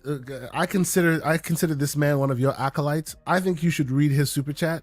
Okay, Sycamore with the $9.99 super chat says, Valve laying the pipe down, entering the living room space is going to massively grow the industry. The big two is stale and innovating in this space. Now, here's the thing. This is another thing that I want to point out. What I think Sycamore. This has the potential to do, because right now someone will say you're either a PC gamer or you're a console gamer, right? And I think a device like a Steam box and that OS from other people making it, that just allows people to get whatever hardware they want. And yes, the Valve version will be subsidized, so it'll be $500-$600, whatever the consoles cost. But you will be able to buy $1,000, $2,000 Asus device that has like 40. Well, it'll probably be AMD, but you know what I'm saying. So the point that I'm getting at is, I think in that world, once you've upgraded and seen like firsthand what it could be, that is going to change a lot of things for people. Right? Hold on real quick though. Captain Chats brings up a very, very good point that we've also been talking about, adding to the background as well, which is a wrinkle in this utopia that we're talking about, but it's a viable, very, very, very serious wrinkle. Captain Chats with a 10-pound super chat. Thank you so much. He says, how are Steam going to combat the anti-cheat games? I love COD, but SteamOS doesn't support those types of games. This needs addressing and are a big part of this being successful. He is absolutely correct. Well, hold on a moment. I'll let you address it. But it should be noted, we usually yada all this stuff to say, look, where there's money, there's a will, and it'll happen. And that is also true here. But the reason why that is a huge wrinkle is that SteamOS is based on Linux, right? And Linux gives everyone direct kernel access. So no matter what you do, you could be a multi-trillion-dollar company that creates your locked in stone, magical, amazeballs, anti-cheat software, right? Anyone can go into the kernel and try to mess with it and potentially fix it or find a workaround. That is Linux. It's open source nature, right? So even all the money in the world does not change those fundamentals on the ground. So it's a very big hurdle they need to climb. Go ahead, Everborn. You had a thought. So one thing is, I fully acknowledge that if you're going to enter the living room, for some customers, not having, ease of access or access at all, not having the black hole games, which all have this anti-cheat that stuff, can be a non-starter for many, many people. However, there is nothing technically stopping these anti-cheat softwares from supporting Linux. Now, they don't like it because it's open source and sure. But what we do know is that as per Microsoft's agreement with the CMA, at a certain point, just like they have to make something that supports the Switch or Nintendo's console, they also have to make COD compatible on Linux. They've agreed to this. They said it will take time, but Microsoft will do this. Now, will Epic do this? Right? Will other people that utilize these softwares do that? I don't know, but that will be incumbent upon how successful Valve can be in getting this OS onto more devices, because people like money, and they will figure it out if they feel like there's a market on Linux. Because that market is so small, honestly, it is not high on their priority. They do need to figure it out, Like the way that you do it historically can't be the way forward because it's not possible to lock it down forever, right? Like just so people have a fundamental understanding of what we're describing here, if you're trying to offer services, because these anti-cheat softwares isn't meant for you and me, right? It affects you and me, but it is the software that is built and sold to studios to use it to secure their code, right? So your Denuvo and your Ricochet in the case of Call of Duty, right? That is not created by them. That is licensed by them because the company that makes that software promises security for your software, for your code, right? Sure, in but Linux, we also... Sorry, go ahead. I was just going to say, in Linux, that makes it a very impossible proposition to promise if you are the maker of Ricochet, because in its current iteration and in how it is implemented, it's whack-a-mole. You create it, they break it, you create another one, they break it, you create another one, because they have access to every place you have access to. Like every place you have access to. Whereas at least in Windows, some have kernel access, some hack their way in, but by and large, Windows is since it's a lockdown ecosystem, from that perspective, they don't, it's not very easy to undo that kind of security work. Whereas in Linux, exactly how it is built today, because that's part of Linux, it is very much everyone shares those lanes of the highway, even the secure lanes, right? To solve this problem, you'd have to find a new innovative solution that gets you to the same place. Sure. I also don't subscribe to the idea that the perfect is the enemy of the good, so to speak. Meaning, sure, I hear a lot of people saying, well, if it's not going to have this launcher and that launcher, it's not going to work. And to that, I would say, how many goddamn launchers do you have on PlayStation or on Xbox? Right? Like they have what they have. But you know what? The pushback to that, though, thinking out loud, is that you're like the question to PlayStation or Xbox. Those are consumers that are used to a closed ecosystem, right? Whereas if Valve and Steam is involved, that consumer base is like very much DIY, right? And they expect to be able to, just like even on your Steam Deck, they expect to be able to put in hero launchers and all these others to be able to get Epic running and to be able to get others running, right? That is sure. However, but that is if you look at this as a play to bring PC gamers into the living room, and I don't think PC gamers want to be in the living room. If this is a play for console gamers, they're only used to having one store and one launcher on the box that they have on the TV. Sure. That is a good point. You're right. Yep. So, and again, Call of Duty has to support this. Like they've already agreed to this contractually. Yeah, they have to do this as a part of their behavioral remedy. So Call of Duty won't be an issue forever, but I mean, imagine if they thread the Call of Duty needle and say, because of technical issues, the way we get it running on Linux is we stream it. What if they do that? I don't think they're going to do that. I think because they said they have to support those things natively. They're going to do it. Okay.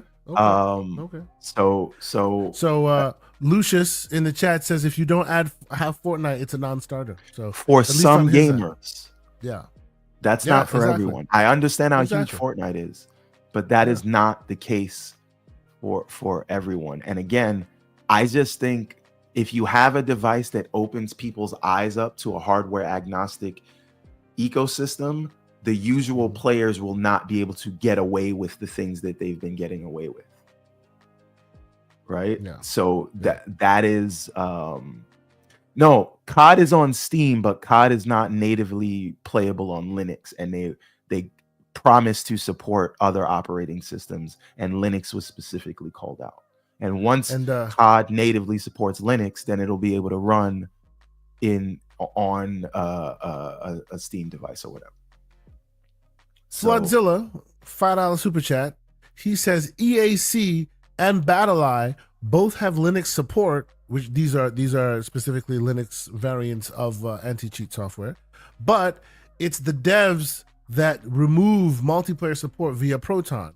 like Roblox, Fortnite, and most recently Space Marine 2 Yeah, I multiplayer. was looking at that because Space Marine 2 you could play on the Steam Deck, but not the multiplayer or something like that. Exactly, right? So what's happening is, like as I said, it's a whack-a-mole situation. They build it, someone breaks it, then they build it, and someone breaks it, then they build. So the question becomes, how often and how much money and how much effort do you want to put into continuously playing whack-a-mole? Because in Linux, that's all it is, right? I just, this is the thing, right? And this is just to the pushback on Lucius and some other people in the chat. Shout out to OBM. But like, I just think we're getting into this thing where it has to solve all problems or it will fail. And I don't think that that is the case, because a lot of people don't play those games to the tunes of millions. So to stand with Lucius, on this one, true. A lot of people don't play those games. You're absolutely right. Right. You and I are keen, are people by this in that, logic, right? no one would have bought. I get it. But you know, we are a minority in that, right? We are a minority in that. Not even on the games that not even just to speak to the games that we don't play, but more to the fact that, like, every game developer, every game publisher, every ecosystem right now, doesn't matter which one you're talking about, counts their wins based on live service games, counts their wins based on monthly active users. And in that world, not having the capability of having a monthly active user capable game, a la live service game on your platform, is pretty damn detrimental. Every single one of them is counting their successes based on MAUs and those service games, right? Every single one is. It just is, right? So, and I'm okay living in the world where I'm a minority, and I'm fine with it. I have dissenting opinions on in many aspects, and I'm fine with that. But we do need to recognize that while we don't play Fortnite is it.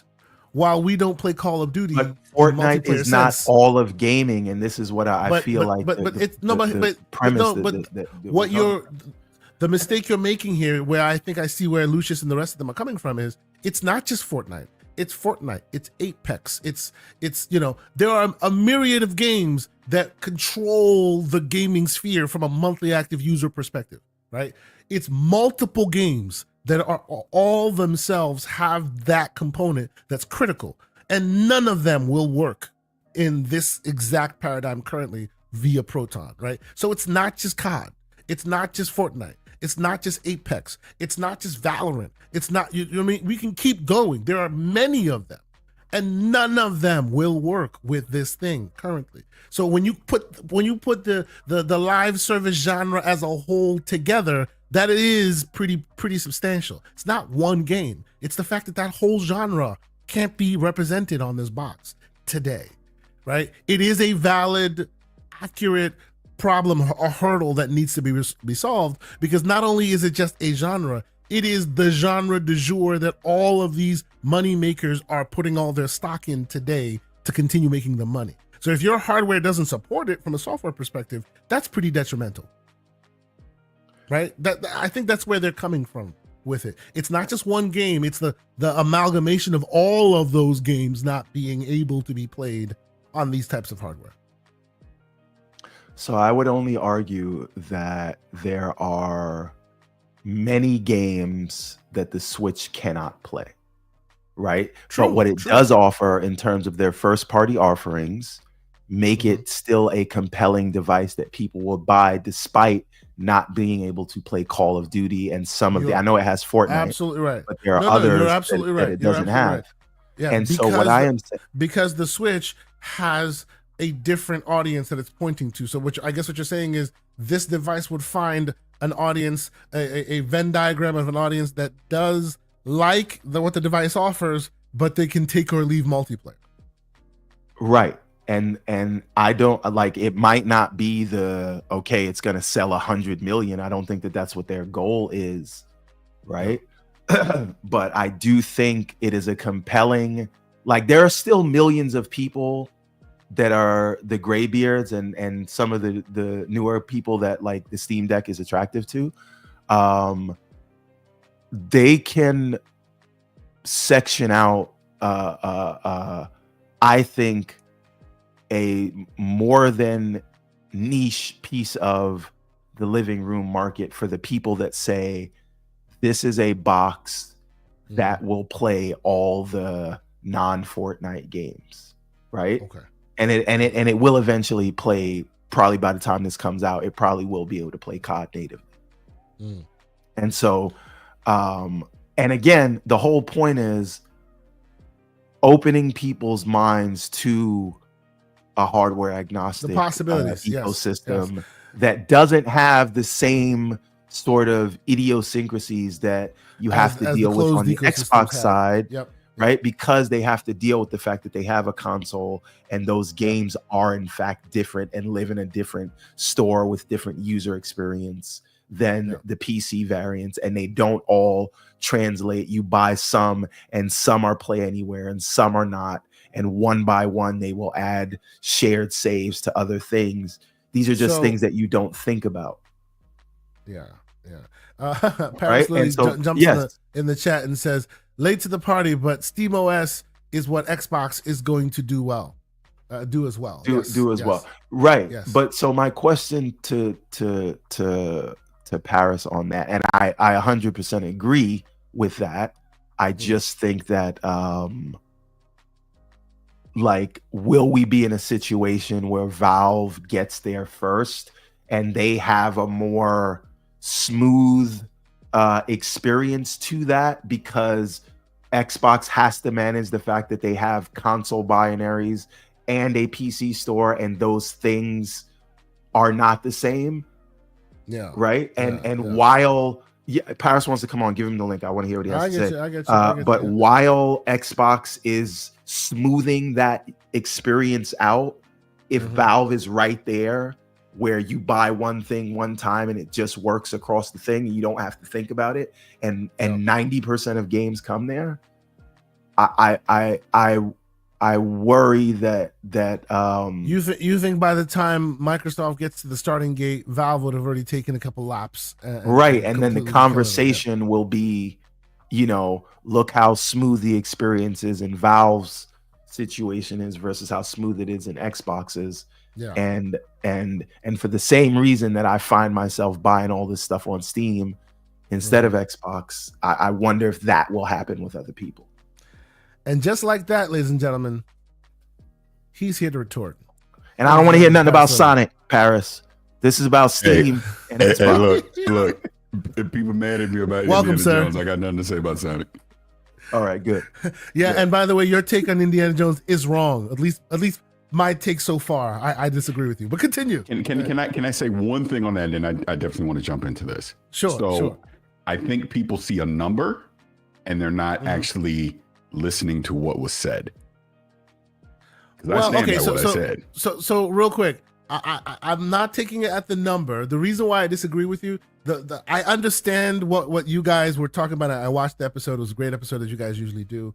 I watched what was said, and it feels to me like it's said by people who have been influenced by their predecessors. It feels to me by people who live in a post Tomb Raider and Uncharted world that has defined terms, and because this game doesn't reach those terms, it's not good enough, or that's why there's criticism. And this game, I think, rather correctly redefines its own terms and says, hey, if I'm an archaeologist, I'm not a murder machine, right? If I'm an archaeologist, maybe I spend more time with the fisticuffs and I hide and I do other things. It's doing different things, and I appreciate it for that, right? And I feel some people are giving it critique for that. And I hear you, and I don't want to derail this down into sure. So I will just keep it going. I think you're missing. That's not correct. At least for me, I can't speak for Greg. That's not correct for me. I like Indiana Jones. It's a fun game. I think if people go back and see what I was saying, I love the story. I love the performance. I love what this is, arguably the third best Indiana Jones story we've ever had, behind Raiders and Last Crusade. That ain't an issue at all. I'm talking specifically about mechanics of the gameplay. I'm talking about Paris. I like Shia LaBeouf jumping into a refrigerator to save himself from a nuclear missile. Awful. But If I really break it down to the core, it's more about the AI. I expected more out of it. And I felt like I wasn't getting the challenge I expected out of it. But again, I don't want to derail into that. Just no, and it is what it is. There'll be more time for that conversation when Mr. Everborn Saga gets a chance to play it as well. Hopefully we'll have you back. We'll talk more about it in depth. But what are your thoughts about I can't have any Steam's opinion on Indiana evolution? Jones until next week when I've tried There you go. There you go. No, but going on to this with the Steam OS thing, obviously I put out my own little tweet, I think yesterday or something, essentially saying this is where Xbox is headed. Do I 100% think they're going to do exactly what Steam is doing? Because Steam is truly third party and they're able to quote unquote license out their OS. They're the hardware manufacturers and have that same experience on their hardware. But it's pretty clear the next generation of Xbox is going to be more of a hybrid approach, where I do think you're going to see third-party hardware manufacturers have a version of a Windows OS that is more gamified to be able to, yes, you can run Xbox stuff on it, but then you can flip it into a desktop mode. And if you want to put Steam on it, you can. You want to put the Epic Store on it, you can. I think that's where they're headed with it, which is somewhat similar to what we're seeing right now with Steam. So but the advantage that Xbox is going to have, and this is me reading the tea leaves of what their leadership has said over the past 12 months, it seems like you're going to be able to access the back catalog of Xbox games, from the past, from the Xbox One era, from the 360 era as well. That's where I think hypervisor talk comes in. But yes, continue. Yeah. Yes, that's important. That part's important. Yeah. Oh, I'm sorry. We lost you. Oh, there you go. No, I'm still here. Okay, great. So expound more as to what you think that will look like, right? How will that mechanically look like? How will folks access their library? My guess on this is I think it will be a combination of native on whatever the hardware platform is and cloud. That's why you're seeing that program roll out, where games that you own digitally, you're able to cloud stream them. So I think that's part of it. I think, again, I tweeted this really quick, but I think in concept, very similar to the way the Steam Deck works today, you boot into the Xbox experience, right? But there is an option to flip it over to quote unquote Windows mode, where now you're on the desktop and you can do whatever you want. Now, how that works as far as controls and security things are in place remains to be seen, because obviously they're going to want to protect that and not have people hacking into Xbox. But I kind of think that's the vision of where it's going. And that's where handheld and Xbox handheld makes sense. But then you would obviously have a quote unquote under your television console experience too. Microsoft probably provides some hardware as a template similar to what the Steam Deck is. But I do think third party is going to get involved as well. So, and all of that's great. And you already know, and anybody listening to this show knows that this is what Kay and I have been calling for years. This is not even a concern, and because I think that this is a good thing. Like if Valve does this,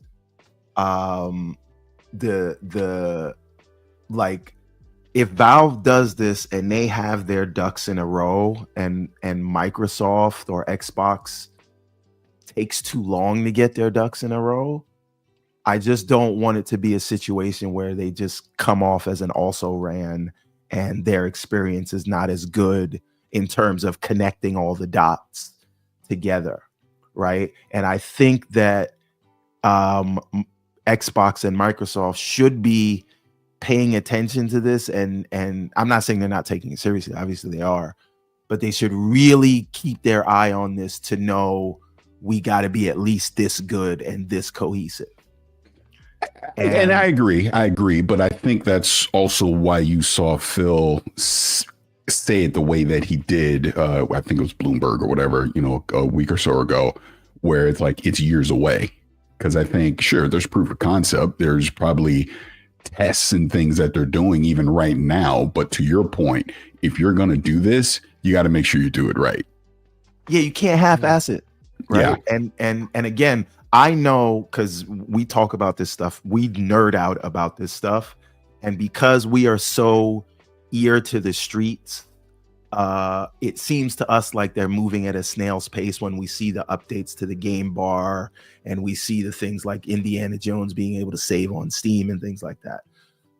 So to us, because you know we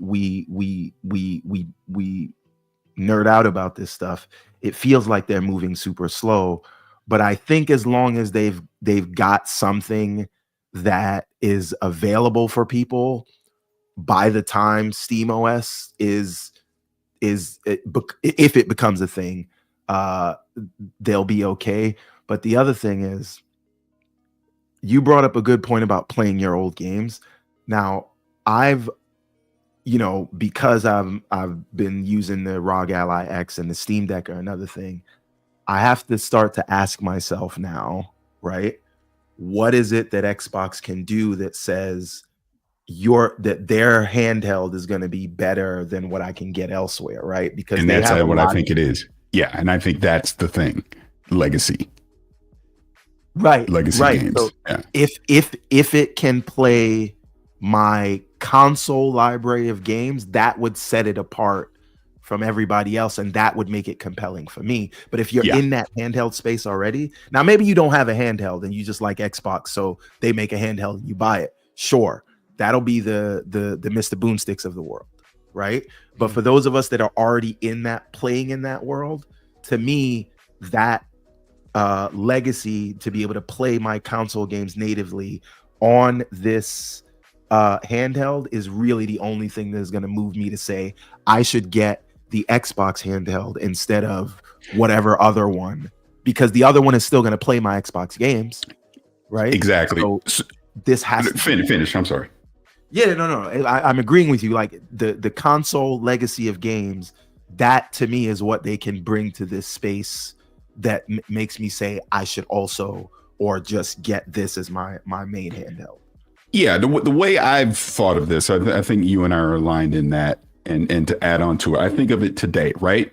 The Steam Deck can obviously play all the Steam games on it. You can load up the Epic Store. You can do all these customizable things. But what is the thing that the Steam Deck cannot do? Can't play Game Pass native on it right now, right? You'd have to literally load up Windows. So right now, there's not a Linux variant of Game Pass that you're able to put on the Steam Deck.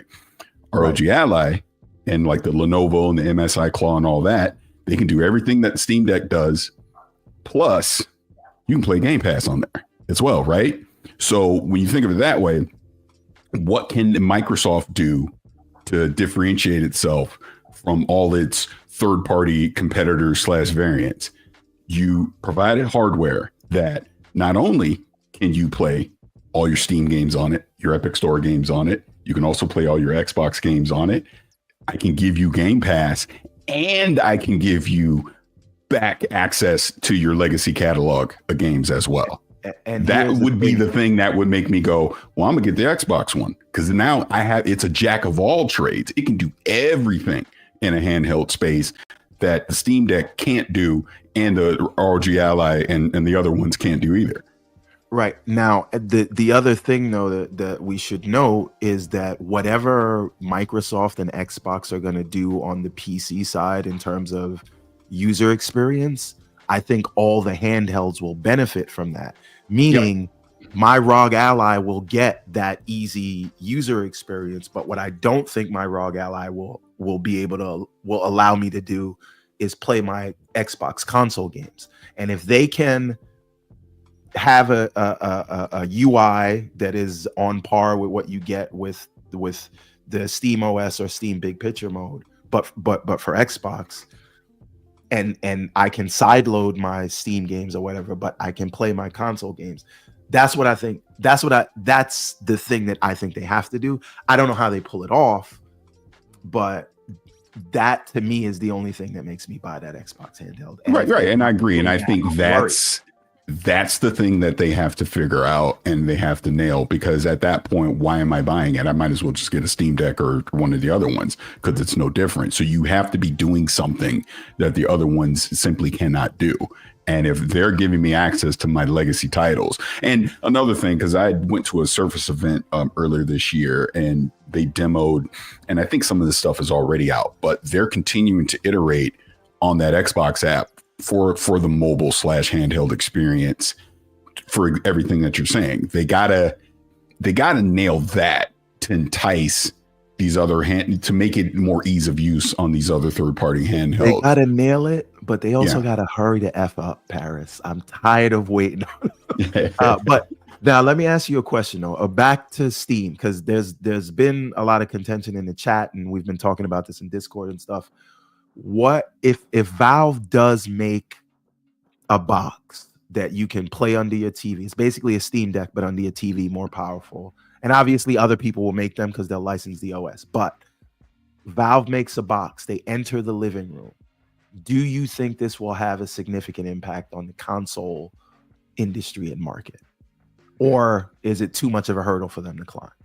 I think that's too much of a hurdle. I think even if they've obviously already attempted this, and I understand the tech has evolved way beyond what the original, the Steam box was, a few years back.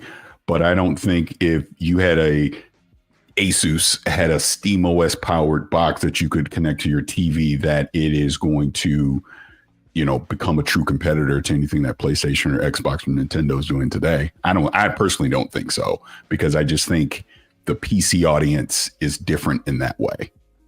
Whereas I agree with that. Yep. You know what I mean? So no, hey, it'd be nice to have. Trust me, I'd take advantage of it, but I don't think it would make a huge dent in the console market. So I heard similar when I was late, because I was talking to Randall Thor.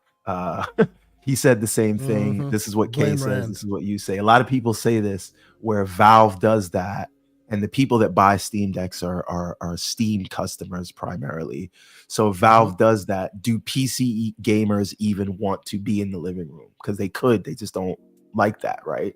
So they're not really going to bring many PC gamers over to make a dent. But I view this as them going into the living room, and I'm not going to repeat the whole thing I said, but just because you're here, I believe them entering the living room is not about bringing Steam PC gamers to the living room. It is about opening console gamers' eyes to a world of being hardware agnostic, because you'll start and I think some will, I just don't think the vast majority will. Like I just look at it, and you're kind of already saying this, I just look at it as people that play games in their living room aren't necessarily want to go through any of the fuss that it takes with PC gaming. And I don't think Steam OS at its core is still going to be a PC centric system. I think they want the ease of use of, I press one button and the games are there and I just play them. Yep, absolutely. Right. And that's what PlayStation and Xbox and Nintendo provide today. And Everborn, remember I was telling you, like, those concessions that you say are detrimental to the PC experience, to the console experience. I was saying that's what's part and parcel of making it a console, right? If you remove those things, right, and you make the ease of access still available, but still give people options, even though people have the ease of access that the consoles provide, just those options become anti-console, and the people who want that, I plug in my game, I press play and I'm playing, see those options, it will push them away. That's a big reason why they don't play on PC right now. So it's a very interesting place we find ourselves. I suspect that most likely the best solution will be kind of what GeForce Now employs. And for those who aren't aware, in the GeForce Now experience, if you have the current setup and everything's good to go, you go in, you hit play, you're playing the game, and it's spec'd exactly the way you want it to spec on that hardware. No need to tweak, no need to do anything. If you are one who wants to do that tweaking, you, before the game starts, you go into the tweaking and twerking menu. Sir. Tweaking and twerking. Stop that. You got to get it right. Before you play the game, you go into the menus and you enable the ability to make those changes before you play your game, right? So like there's a sub menu before the game even starts that then enables the ability to modify fog and all these other things. But if you don't do that, the default speed just sets it all up for you and just moves on. So it's basically a console-like experience, right? So that middle ground might be how they fix this, but we shall see. Yeah, I what I hope that this does, I don't know how much, I don't know if I'm right, but or if this will play out. But what I hope this does is this kickstarts us into the hardware agnostic future, where you're not a console gamer, you're not a PC gamer, you're just a gamer, and you can do that in your living room or at your desk or on your handheld. And you think Microsoft's overture with everything's an Xbox was not the move? It was Valve's like adding Steam to everything. I just think this is a more holistic thing, because again, and I don't want to rehash that, but I do think everything be like Steam OS and everything being Steam is something that they've already got figured out, and there are things that Microsoft and Xbox has to. There are things they have to get a cohesive user experience, right? With whatever they're doing on the front end. They have to figure out licensing between PC and console. They have to figure out all that stuff. A lot more hurdles. Is just already figured out in the way that Steam has designed itself from the beginning. So, and again, people are used to Xbox being in a certain way. So Xbox has to do a lot more explaining to get people there. And what was otherwise a great ad left some people, not me, angry and confused, just because of they traditionally expect Xbox to be one thing. People don't have that expectation for Steam. Here's what I'll say to everything that you're saying. It is pretty clear their leadership, and I will just say Phil Spencer, wants this to happen. If you pay attention to what he's been saying over the past 12 months, especially during GDC, pretty clear this is what he wants, right? To everyone's point in the chat and what you're saying, can they get there? Obviously TBD. This is why it's probably still years out. I'll say this too, and I know everybody's not a fan of this, probably me saying this in the chat. Xbox is clearly growing beyond the console at this point. The console is not their number one focus anymore. Is it a key pillar of their strategy? Yes, but it's not the focus. That's why you see the marketing. Here comes the chat with the digital tomatoes at you, sir. I know. Look, after Indy, I might as well just embrace the villain arc. And Paris, what I've been saying this whole time is that is all well and good. I don't believe they should be doing that. I don't believe they should put the cart before the horse, meaning get your act together on the other endpoints before you. No. Hear me out. Let me get this out. I want to be crystal clear. I'm in agreement on that stuff. I think there's still a lot of challenges and hurdles before you get to that future, but it is pretty clear they're laying the building blocks for that now. It remains. Look, I understand a lot of people. The main thing I see a lot is, well, they don't value the console anymore. Why am I buying an Xbox anymore? I understand all of that, but they obviously see a vision that is going beyond the short term, and they're trying to build up that infrastructure, the services and everything that goes along with that now to get to whatever their ultimate vision is going to be. There's clearly been rumors and rumblings about people in leadership that they're pushing for this. It's what they're doing. Whether we like it or not, it's what they're doing. I think one advantage they have right now is they got 30 plus studios, and regardless of whatever I might think about a particular game or not, they got a bunch of games coming down the pipeline. Now, how they deliver those games and where, we'll see. Phil said no red lines, all that stuff, but it's clear they're going to provide you hardware, but they're also going to put their games on other platforms as well. Yeah. And it's up to you how you want to interact with them and play them. You can buy them $70 a pop. You can subscribe to Game Pass, but they're saying, we'll get you a console, but we're going to put them on PC. We're going to put some of them on PlayStation. We're going to put some of them on Switch too. You're going to be able to cloud stream them. Some of them are going to be on mobile as well. We're trying to get everybody. And is that the right strategy? We'll see. Time will tell. That's right. But the thing is, because again, everybody fights change. Nobody wants things to change. We've been used to a certain model for 40 years. They're now going, well, we're breaking that mold. again, go back to what Phil said when I talked to him last year. They lost the last digital generation. They're clearly not going to win this one from a hardware standpoint either. So they've obviously invested a lot of money, Microsoft, into their gaming division. So they're not going away, because people think, oh, Xbox is going away. No, they're not. But they're changing. What that ultimately evolves into, we'll see. But it's pretty clear it's not going to be the traditional model anymore. The next generation of Xbox is going to look vastly different than this one from a hardware standpoint, for sure.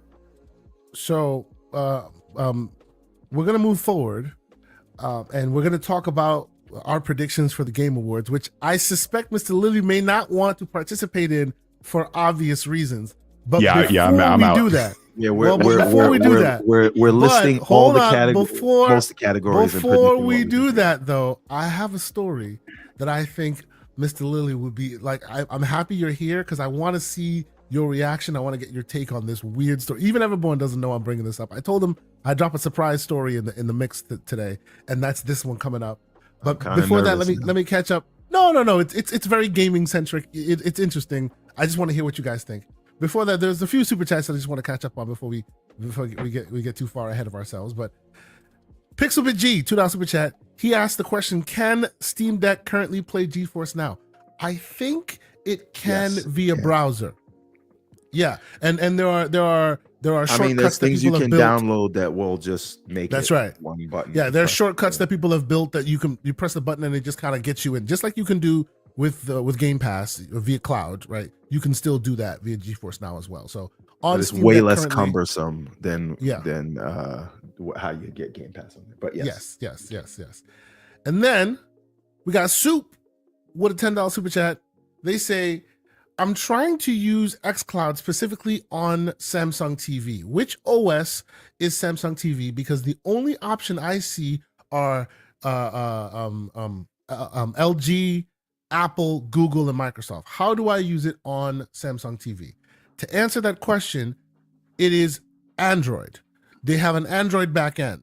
So Google. So it doesn't look like it's Google, but if you go to their app store, you will most likely find a gaming hub, and it's using the APKs, the Android APKs, as their background. It's powered by them in order to do that. So when you download it to your TV, you're basically kind of downloading a disguised version of Tizen.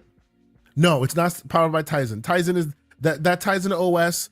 It is powered by Tizen. Some of them are, depending on your TV, right? But if it's the TV that I think we're talking about, the one that is Game Pass compatible and it has a game hub and you can play from multiple places, they used the Android the Android store to facilitate those apps and to keep them up and running. They do have some Tizen devices, but to leverage the app store, they've been using Android. So that is an Android thing. I suggest you look into Google, but you shouldn't even have to know which OS to use. Basically, just go to their app store on the TV and just seek out not xCloud, but Microsoft Gaming or Game Pass, and you'll most likely find Xbox Cloud Gaming. But we get it. Do we have any more? Yeah, we do. We have, what is this? Prolify. Well, okay, I'm not gonna say it the way I was gonna say it, but $2 super chat. Thank you. He says Blizzard better be worried. Prolific. Yeah, I see it now. I was gonna say it a different way, which would have been not so PG-13. Prolific, $2 super chat, says a Blizzard better be worried. PoE2 is a beast. I don't know much that worries Blizzard. But I heard the same thing about COD and X Defiant. So let's, I don't know much worries Blizzard. These days, the killers, the this killer, that killer tends to never be what it's billed to be in the first place. And then finally, BT Maverick 707, $5 super chat. He says, apologies, I'm late. I'm a little behind in the chat, but is there going to be a oversaturation level with all these OEM top boxes and PC handhelds to market? Yes. I mean, I eventually, but I don't see that today. You think it's coming closer, Paris? Well, what I think again, let's just not to rehash everything we talked about, but just all right. Steam OS does their thing. Let's say Xbox does their thing. You're going to see third-party hardware manufacturers try to compete in the space, and then it's going to come down to quality and price on who rises to the top. So you're going to probably see a bunch jump in right away, and then you're going to see only a few survive that, because it's going to come to price and the quality. People are going to decide the hardware that they gravitate to, and if it's affordable. Yeah. No, I don't disagree with your take on that. The only thing I would say is all that is dependent upon how Steam decides to release their software, right? Microsoft releases their software. They have certain license requirements, 7 inches or smaller. You get it for a certain version of quote unquote free. 8 inches or bigger. There's certain license agreements that you have to adhere to, things like that. Provided that that Valve, and I would think Valve would do it this way because they're back-ending a Linux distro that is open source. Provided that they open source it completely and say, hey, anybody can have access to it. Oh boy, that'll make the environment pretty interesting, even for smaller. I imagine overnight your Aya Neos and your 1X players and all those other devices that have been kind of keeping the industry alive in a niche kind of way will all leverage that because it'll make their costs less as far as Windows licensing. So it should be an interesting time to see. Soil Tech, member for 6 months. He says, hit that like button on your way in or out. Thank you, sir. I appreciate your continued support. And finally, the great Gaming Forte with a final super chat. He says, just showing some love, gentlemen. Plus, I sold out of most of my Sonic games. Let's go. So he would know being a manager. I'm glad you pointed that out with Paris here, and I hope Slow-Mo's listening. Absolutely. But shout out to all the great, wonderful people that continue to show us support. Before Paris gets out of here, because I know he doesn't want to talk directly about those those winnings, I want to talk about this story that came to my feed that I thought was super interesting. Elon Musk brought about the concept of an AI-driven game studio, and people were just like, "Pshaw! What is all this ridiculous madness?" Elon obviously comes with heated language and all of that. And then there was a story that came to mind. Now, Paris, be careful what you say about Elon. He might rat you out. Stop that. Google has this initiative called Genie 2, which is a large-scale foundation world model. It's an AI model. And what it's doing is literally using AI to build games. So they have some demos. They have some visual elements. I want to show them to you. And then I want to get your thoughts on this, because yes, our first take was to poo-poo, how is this even going to be possible? But what you're watching, and if I can maximize and show it well enough, what you're watching is these are games that are fully built, right? Not using any of the gaming tools that you know of and you can think of today. These are all prompted games, and then beyond generating them, they use keyboard mouse parlance, and you see it in the corner there, space bar, up, down, left, right, QWERTY keyboard commands to basically control the characters, right? Clearly, from the visuals that you're seeing right now, they are not ready for prime time. They're not, right? Like it's blurry, it's not quite ready yet, and all that. But this thing did lead me down a rabbit hole.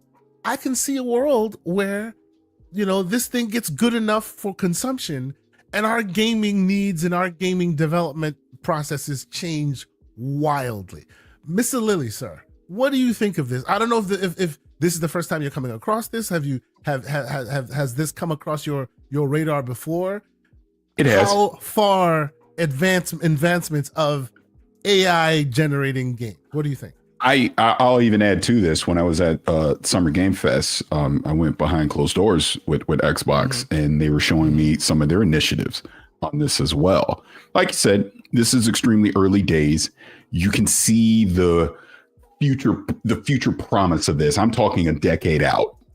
right? Yep. These are extremely early days of this. Like I got to see some world building, how AI was being used to make NPCs more dynamic in some of their dialogue. Look at that sports car right here. That.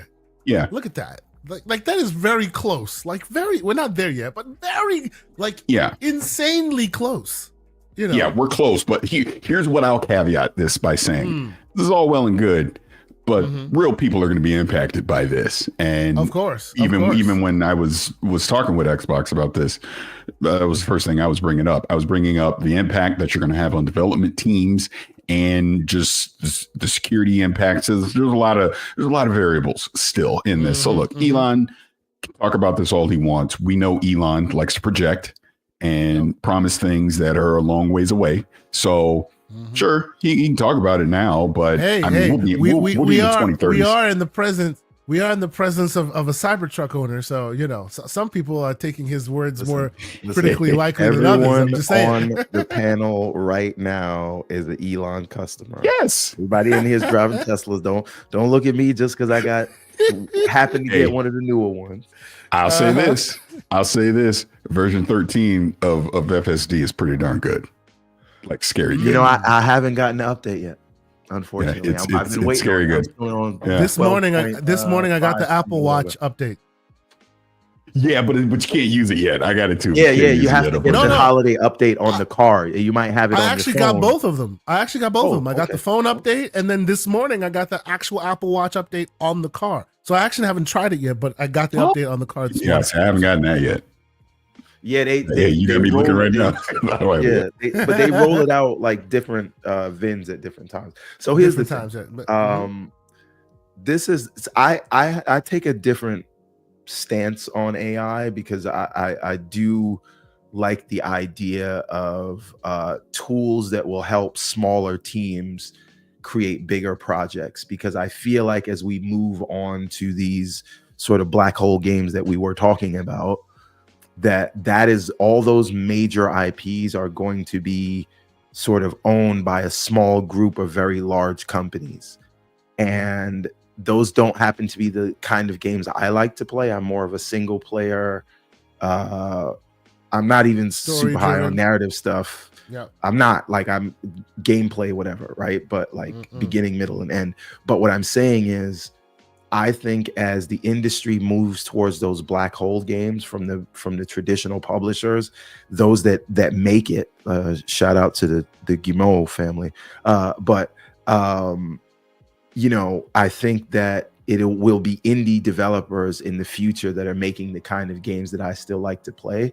So if there are tools that allow them to make more ambitious projects, I'm all for it. What I do not subscribe to, though, is the thinking that AI is gonna make a game for you one day, because this may get better. I could see this getting better a decade from now. But just because you make a game that has interactive controls does not mean it is fun to play. A million games, I don't know how many, not a million, but thousands of games come out every year that are made by humans. And if they're not fun, people aren't going to play them. So just because you can make a game doesn't mean you can make something that connects with people. So hold on. 1 second. Go ahead. I'll let you finish. So what I'm saying is, like, AI may be able to make a video sequence. AI may be able to write a cohesive paragraph. AI may be able to create music, but can it create Mozart? Can it create a Francis Ford Coppola movie? Well, maybe it could create Megalopolis, because that was whatever. But you know what I'm saying. But point is, just be like finding the fun and a human making something that connects with other humans. I don't know if it is there, or the chasm that it needs to get there past that uncanny valley. So, I don't know Everborn, that it gets there. I don't disagree with you. The only thing I wanted to interject is, let's just be clear here. This is not necessarily, AI makes game, you play game. What I saw why I see this in a more exciting light, and not to take anything away from Paris and and his thoughts on that as far as it displacing people, because that is a serious factor in this equation, no doubt. But the reason why I thought this was exciting is I can see a world where an artist or a visionary that may not necessarily be a coder does not have to then defer his dream for 6 months to a year to learn the language in order to get things on the page. Get people together, right? And have to go through As this matures, obviously people's hands will always be in the pot. And depending on how this thing is generated, I don't think you generate it the way you generate like movies and or pictures right now, which is prompting generate this, generate that. I think there are multiple layers of generation that are required to tell it what you want and how you want it to be. And that red barrel is should be explosive, like we saw some back here, right? That red barrel should be explosive. All of that should be defined by the prompting process.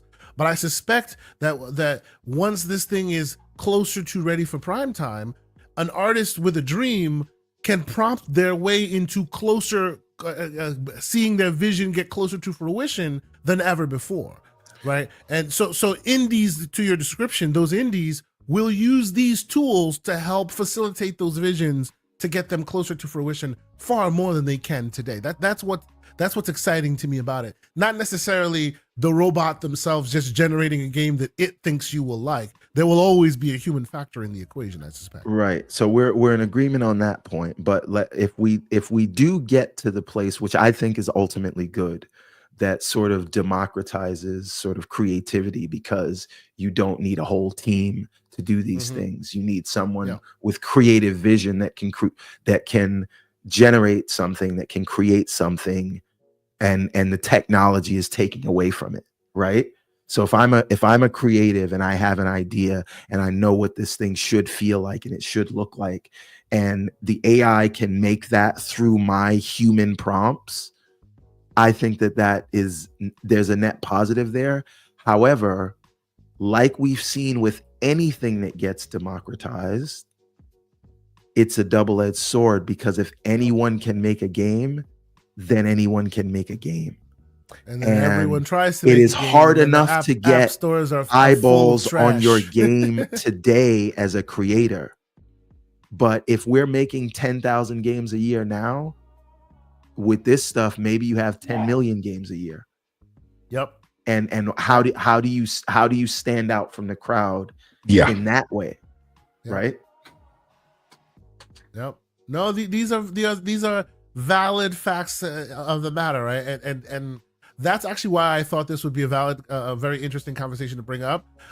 I find, at least even from my tech brain, I find it super interesting that, you know, in the way games are developed today, and if you watch some documentaries and you watch some videos and instructionals on how lighting is made, for example, right? How that is done in with these tools is a completely different language. It's a completely different paradigm, completely different mental exercise to accomplish the same task that people are doing painstakingly with math today, right? So, like, I do understand what you mean, what you guys, and look at the aspects of potential path and ray tracing. Like, there's just a lot there that needs to be logistically like thought through, and how that would be modified for human consumption, right? But so just one thing really quick in the chat, and I think it speaks to what we're talking about, so I don't mean to cut you off, but please. No, Dorian Gray says anyone can make an album, life goes on. Do we feel like music has gotten better since it has been democratized? No. And that is the point. But I literally stopped in 1998. I have not moved past that year. This is exactly the point I was trying to make. To be fair, we are all gentlemen of a certain age, so that's just part and parcel of the experience, right? Like, whether AI, whether democratizing music or not is what's caused that, we would be where we are right now just because that's just the tradition of graybeards. And here, you know what the truth of the matter is?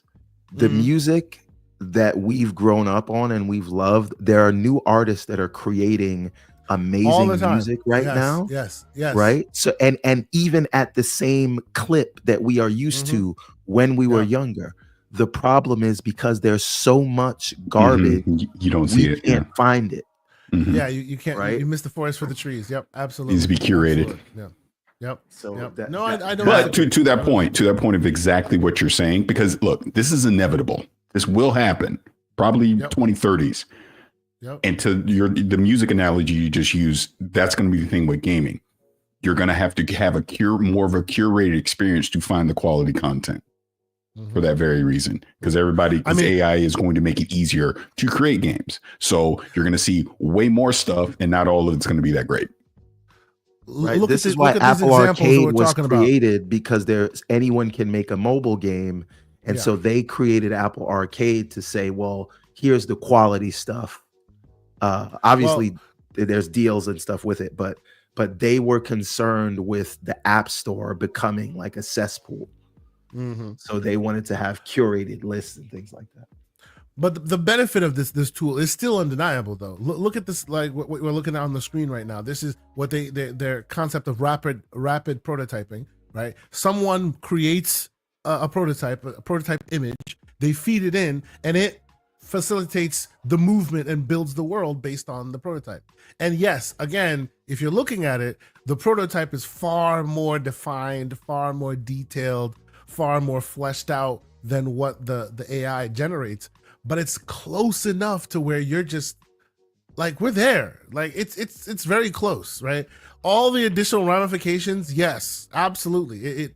It will be something that we need to contend with, including what it does to humans and humans' interaction and what piece of the puzzle they play while like being part of this development cycle, right? A lot of that will be removed out of their hands. I don't know how else to sugarcoat that. You can't sugarcoat it any other way. Like in my industry currently that I work in today, a lot of the work that I would do with a team is now leveraging AI, and all of that is working like very well. So it is very much a viable. I still think we are a ways off, because people will like, and again, like Pixel and a lot of others in the chat are pointing out, like we're using procedural generation right now in UE5 to generate landscapes, right?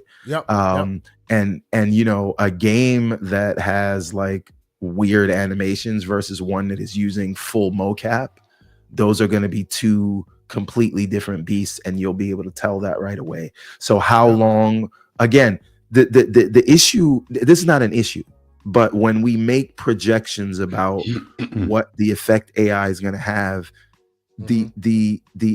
this concept of the uncanny valley or the Turing test or all those things, to where you're good enough, but we know your AI, to where we can't tell the difference and it's indistinguishable.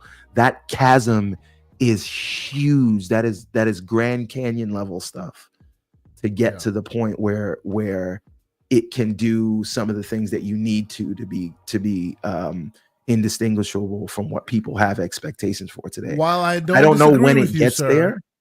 I don't disagree with you on that. But if you fall down the rabbit hole that is what do you call it? AI generated videos, for example, like it's still not ready for prime time, but it has iterated so freaking quickly. It's nuts. There are people generating like X-Men renditions and stuff. And man, oh man, when they started it, say 6 months, 8 months ago compared to now, it is such an evolution. Yes. So if this is any indication, there is forward momentum in these waters. I look forward to seeing what this looks like if and when we start talking about this again the same time next year. But real quick, before we continue on the story and the next thing we're gonna discuss, we're gonna whip out the old spreadsheet and we're gonna start talking about the Game Awards and who we think some of these reviewers, these voters will vote for. Who are these people? Why do we give them all this credit, all this power anyway? Anyway, I'm just being ridiculous. Paris Lily, sir. Can I address one thing in the chat? Because since I'm here, I want to be really quick. Someone is saying to me, I like Paris and his gaming coverage and respect his opinions. I'm not going to lie. I found the tweet he put out about Indy pretty weak. It was like seeking validation for not liking the game as much as others did. It had nothing to do with validation. See, let me explain something to you about me. I'm going to tell you, I'm going to call it like I see it every time. I'm going to tell you what I think. There's no need for validation or any of that. My opinion is my opinion. What I said was, Troy Baker, fantastic performance. Story was fantastic. I found the gameplay lacking, 7 out of 10, but I'm happy other people like it. Not sure what was wrong with that. That's all. But no, I don't see anything wrong with it with your talk with your thing either. I just disagree. Yeah. I think that and that's fine. The gameplay that they thought about, they didn't take the existing franchises or the existing variants into consideration. They kind of reframed. They took a fresh eye on what would an archaeologist be doing from a gameplay perspective, and I think it makes sense in that. Correct, and I guess what the point I was bringing on it wasn't about like I kept saying at the top. If you were thinking this was Uncharted and Tomb Raider, you're immediately going to be disappointed because that's not what Machine Games was doing. I was fine with the first person approach. I was fine with the way they were trying to. I just thought they didn't execute it up to what I thought it was going to be. And that's why ultimately I said, hey, it's good, but do I think this is a Game of the Year contender? No, I personally do not. But that's fine. That's just one man's opinion. That's why I also said in that tweet, seek out other opinions. Don't just listen to me. I'm a dummy. I don't know nothing. It's just my opinion. Oh, I thought you were going to say seek out help. But no. I look forward to having you back on when the community at large gets to play it, when Everborn Saga's gotten his hands on it. And maybe we can talk more in depth about what you didn't like and all of that. Yeah. Yeah. I do. Last thing I will say, having not played the game, I am a strong believer in that good art should not be for everyone. And when you have a targeted vision, you know that it will be for some people and it will not be for everyone. And when you try to make something that is everything to everyone, you end up with watered down nothingness. And so Machine Games knew, it seems like from everything I've seen, they knew the game that they wanted to make, and it seems as though they were true to that vision. And it is okay if to some people it is a 7 and to other people it is a 9, right? Because it is going to connect with different people in different ways. Oh yeah, yeah, totally. Like here's the irony. I'll just to put a bow on this before I get out of here. A year ago, I had people upset with me because I was highly praising Starfield. You know, like, why aren't you being more critical of it? So it's like either no matter if I love something or I don't love something as much as other people, it's just my opinion at the end of the day. That's what I mean. So it's like, you're damned if you do, damned if you don't, right? And I would hope people would not want people reviewing games or giving their opinions on stuff to not just have a herd mentality and go with what the majority says. If you think a certain thing, that's what you say. Like, again, I'll give you an example. Greg and I had no idea what anyone thought of Indiana Jones until we recorded that episode. I had no idea what he thought. And that's why you even hear me say, wow, you were saying a lot of things that I was already thinking. And then we had the conversation from there. It's okay to not praise everything that everyone else loves. Like, again, like I saw someone make a slick comment in the chat about how much I love Astrobot. I think Astrobot's the game of the year, personally. I don't know, Paris. I know not everybody does. Just like you love Sonic as much as you do. Not everybody does, but that's okay. See, Paris, I'm going to start calling you Paris Stapleton. Oh, what are we doing right now? That is not cool. That is not cool. On a serious note, I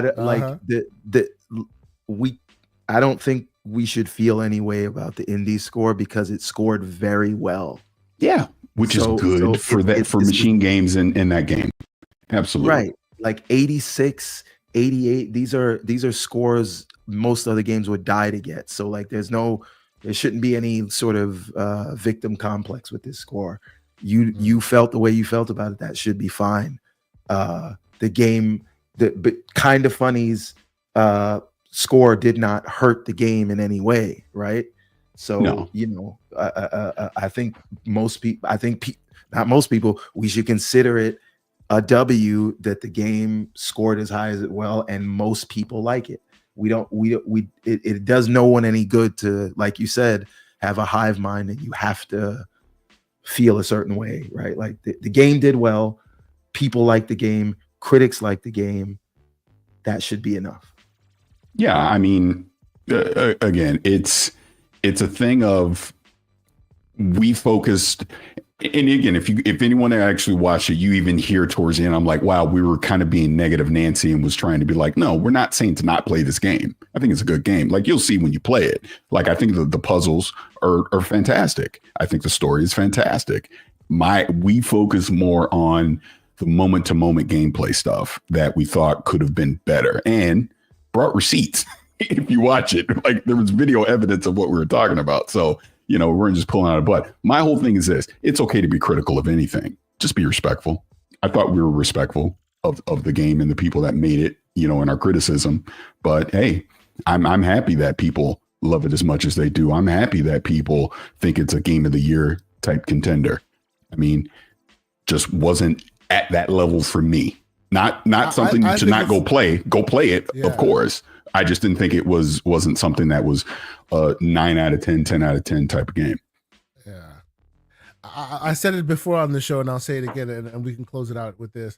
I like people, every time a new game from specifically Xbox is coming out, people are going, is this the one? Is this the one? Is this the one that will satiate the audience at large and become, the calling card of Xbox, right? It happened with Hellblade 2, and I warned people the subject matter and some of that stuff may not attack everyone or connect with everyone in that way, so it's not as 4-quadrant as you want. Every single game that has been released by them always has that asterisk here or there, Call of Duty notwithstanding. This is the closest to a 4-quadrant game I have ever seen them release in recent memory, right? There are some in the past. This is the best version of that. And again, I'm waiting for more people to play it so we can have more detailed talk. Yeah. So I can put more gameplay up because I don't want to spoil anything. It's awesome what I've played so far. I think it's great. Hope we can have more discussion on that. But Paris Lily, sir, we appreciate you always dropping in whenever you can. Thank you so much for being here. Let people know what else we can expect from you now that the Indiana Jones review has dropped. What else you guys got? You can expect me to be taking a holiday break. That's what you can expect from me. I'll be at the Game Awards next week. Okay. So or to that, anybody's going to be in LA going to that. Hopefully, we'll get to meet in person, say hello. So yeah, I'll be in and out around the area over a few days. I know Giant Bomb's doing a thing the day before, so if you watch the Giant Bomb stream, I'll be on that. And then it's gonna be a fun time. I'll just say to wrap it up, if I don't get to talk to both of you the rest of the year, it's been an absolute pleasure allowing me to come on your platform and chit chat with you guys about games. It was awesome getting to meet you in person at Summer Game Fest. Everborn. Absolutely. We'll have to make it happen in 2025. Yes, 2025. But hey, I just love this stuff, man. I love the community. I love the back and forth. We don't always have to agree because I know people don't agree with me all the time. But we're all in this because we love gaming, man. That's Paris. There's something I've been meaning to ask you for about 2-3 weeks now. Uh-oh. Now, Tom Warren put out a tweet a couple of weeks back that said everything is an Xbox is about to make sense very soon. Yep.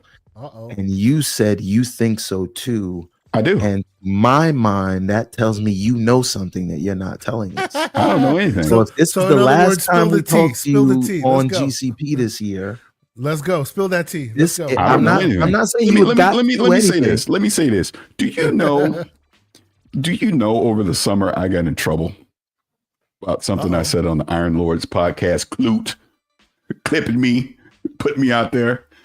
I know nothing. And that's all I'll say. But see, this is different because this is GCP. We don't have those prying eyes looking here. You can say it here. That's right. We'll have me clipped. And on No, I know nothing, and I legitimately know. I don't know nothing. All I don't know believe is we're not doing ILP numbers, sir. Come on, drop. But you keep your secrets, wizard. I know nothing. I know nothing. I'm hinting at nothing. I just agreed with Tom. That's all it was. Sure. Okay. All right. See you at the game. All right. Thank you so much for being here, man. Talk soon. All right. Thank you. All right, we got to hurry this up before I lose my voice because yes. And there's a lot of them. I'm sure you hear it. Yeah. Oh, yeah. Me too. I'm hanging on by a thread. I'm also like nursing a bit of a sickness, but we're trying to do our best to. The show must go on. So let me do this. Okay. So while I vamp, I will say, please, thank you so much for continuing to be here. Hit the like button. We're at 250 some odd people across all the various platforms.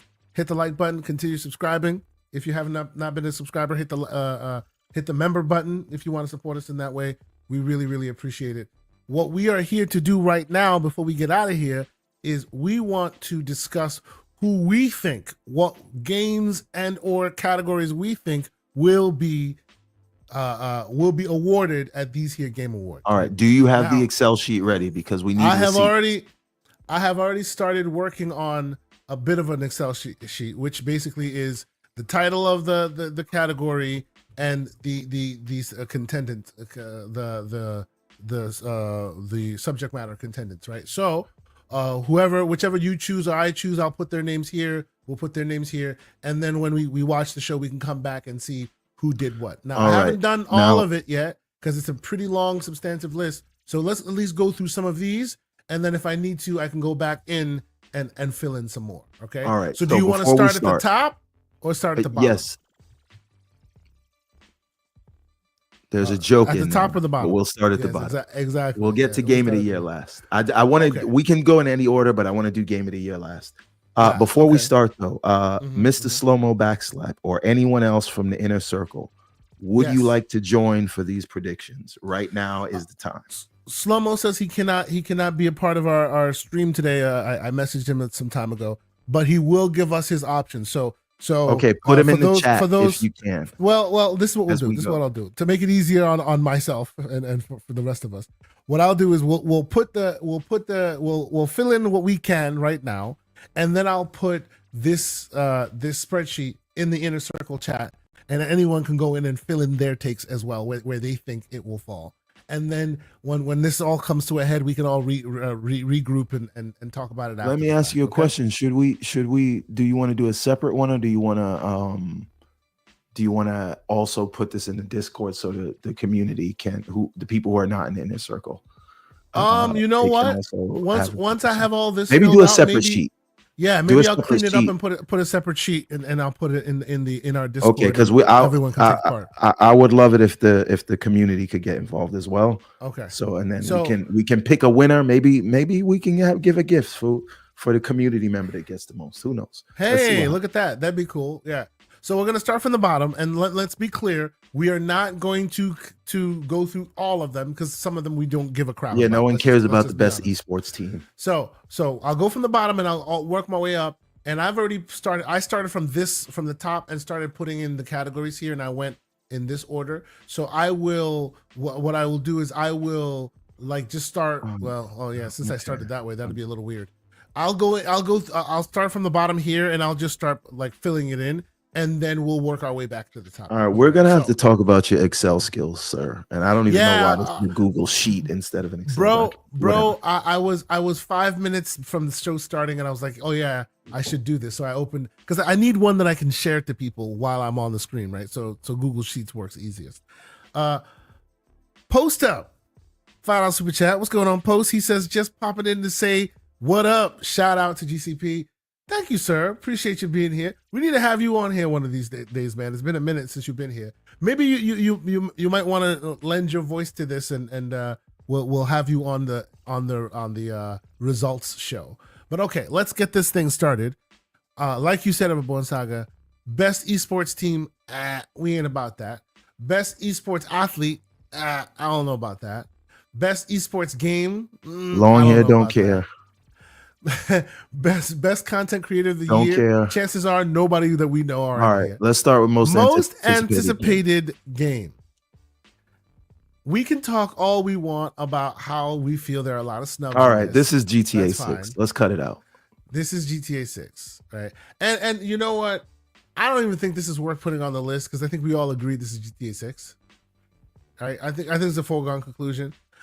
If anybody in this chat thinks that we're wrong, we should put it on the list because watch the Dark Horse be somehow magically Ghost of Yote wins. Okay. So if that's the case, for reasons, the reasons. So, well, yeah. I mean, the correct answer would be either Fable or South of Midnight or Doom: The Dark Ages. You mean these games are that are not on the conveniently list? missing from the list, but games that are not on the list. Okay, so either of those three would have been my pick. So do a right in. Death Stranding. Whoops, Death Stranding.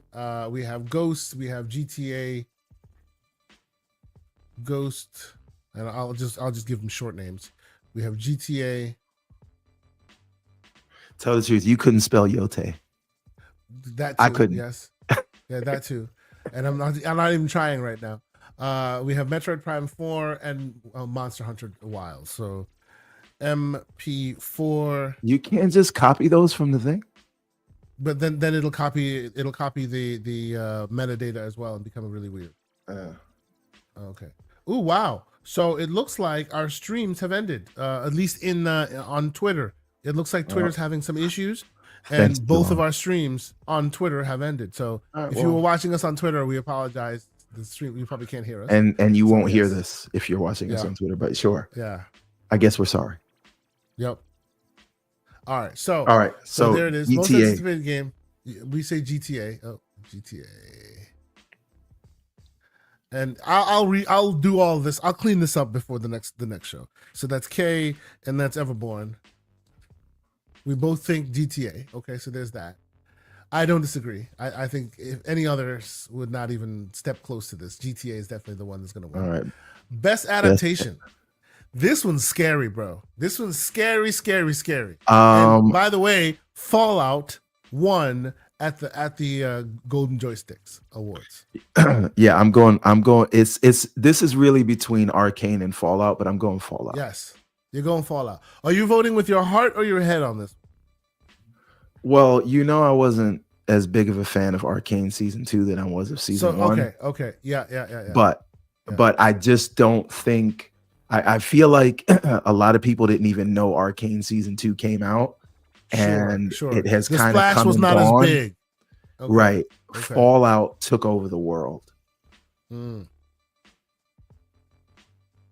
Okay.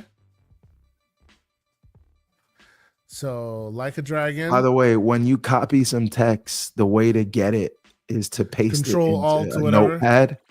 Oh yeah. To remove the filtering, the sorting, and then you cut it from Notepad and put it there. Yeah, I do it at work all the time. I just don't feel like doing it right now. Tomb Raider, you gotta step your Alt Tab game up. Yeah, I know. Raider, Legend, Tomb Raider Legend. That's fine. Let's see. Knuckles, Fallout, and Arcane. So Knuckles. The thing about Knuckles, it was a great family show, but nobody watched it because nobody subscribed to Paramount Plus, so it doesn't stand a chance in this category. Okay. And you think Fallout's winning this one? I think Fallout was just too huge. Okay. And in this instance, although I agree with you, so let the record show that I'm agreeing with you, I'm still gonna say Arcane just to mix things up. Right. Thank you, Floodzilla. Between the two of them. Shout out to Floodzilla. Google Docs EU. I know. It was the closest I could grab real quick. I should have done Office 365, and I may do that for next show. Anyway, so there's that. So we're two in. Best adaptation. Where is it? Best adaptation. Best multiplayer game. Do we really care about that? Yes, we do. No, I think we should choose it. Okay. Helldivers. This is gonna go to. You think this will be Helldivers? Yeah, because they remember Helldivers is gonna lose in some categories, and they're gonna want to give this credit, and Call of Duty probably over should COD Blops. Right. Call of Duty probably should win, but I think it's going to be Helldivers. This is not Jesus. like, come on. The way, if you look at the way the golden joysticks like was all over Helldivers, I think we're going to see more of that here. It's very weird, right? I don't know, man. And don't get me wrong, I own Helldivers. I really enjoyed Helldivers, but I didn't think it deserved so much of the accolades that it's gotten. I don't know, man. Yeah, but yeah. Now, if I'm picking what I think it should be, it probably should be Black Ops 6 for all the changes that they made and whatever. But I think it will be, because we're not talking about what it should be. We're talking about what it will be. Okay. I think it will be Helldivers here. Okay. Well, all right. So what I'm gonna do, and if you see my screen, what I'm doing now is, actually, you know what? Let me do it this way instead, so I don't mess up the flow here. What I'm gonna do is, I'm not gonna put the spreadsheet up. I'm just gonna so I can type and do this at the same time. I'm just gonna keep the spreadsheet off the screen, and you make your determination. I'll note it down. I'll clean it up and present it later. So you're thinking that it will be Helldivers 2. That's exactly what I'm thinking. But see, I need this is a trust but verify situation. I don't want you putting my name under the wrong things and then no, like, bro. Helldivers. You chose Super Mario. Stop seeing beyond yourself. You need to learn to see beyond yourself. I'm not that man. If you're right, I'm just you're saying right. Trust but verify. That's all I'm saying. If you're right, you're right. I'm not gonna hold it against you. It's all good. Don't worry. You have to trust me. It's fine. You have to learn to trust me. So, best multiplayer, best racing. Clearly, best sports / racing game. What do you think, sir? I didn't play any of these games. The idea that the college football thing is not on here is not in this, yes, which is hilarious. Yeah. Yes. Oops, let me go back to it. Best sports racing. There you go.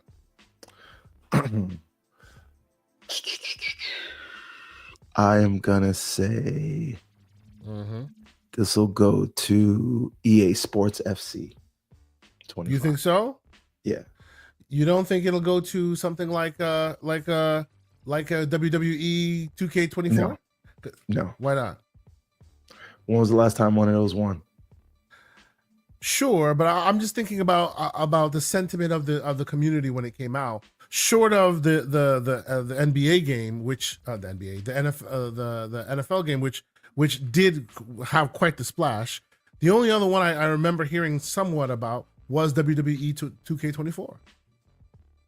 And I'm a big Topspin guy, and I haven't even played Topspin 2K25. So, like, you know, this is just a bad category. Well, okay, for us, this is the bad category. So you think this will go to the derivative of FIFA? Okay. Yes. All right, and you know what? I think I'll stick with you on that, because I don't think any of them really made that big a splash. So yeah, most likely it'll be what you're saying here. So 2K24. All right, so there's that. All right, so let's move on to the next one. So that was best sports racing sports strategy sim. Do we care? Do we want to do this one?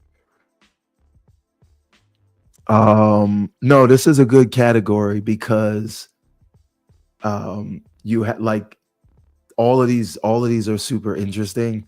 I think that this goes to, I want to say Frostpunk 2 or Unicorn Overlord, but I'm going to go with Unicorn Overlord. And again, and give me your reason for why. Because the voting audience does not strike me as the type to play Manor Lords and really the winner should be Age of Mythology Retold. It may still win because people know that brand. But I feel like the voting body is the type to play Unicorn Overlord. So and why do you feel that? Because they like uniquely Eastern games? Is that it? Yeah, listen. You know the games media don't be playing games. Come on. he whispers after Paris Lily I'm leaves. losing my voice. No, this is not about Paris. I know. But Age of Mythology could very well win it. But you know, Xbox tax. So Okay. I'm gonna put my money on Unicorn Overlord. Okay. Just and I will say more of the voting body would have played that.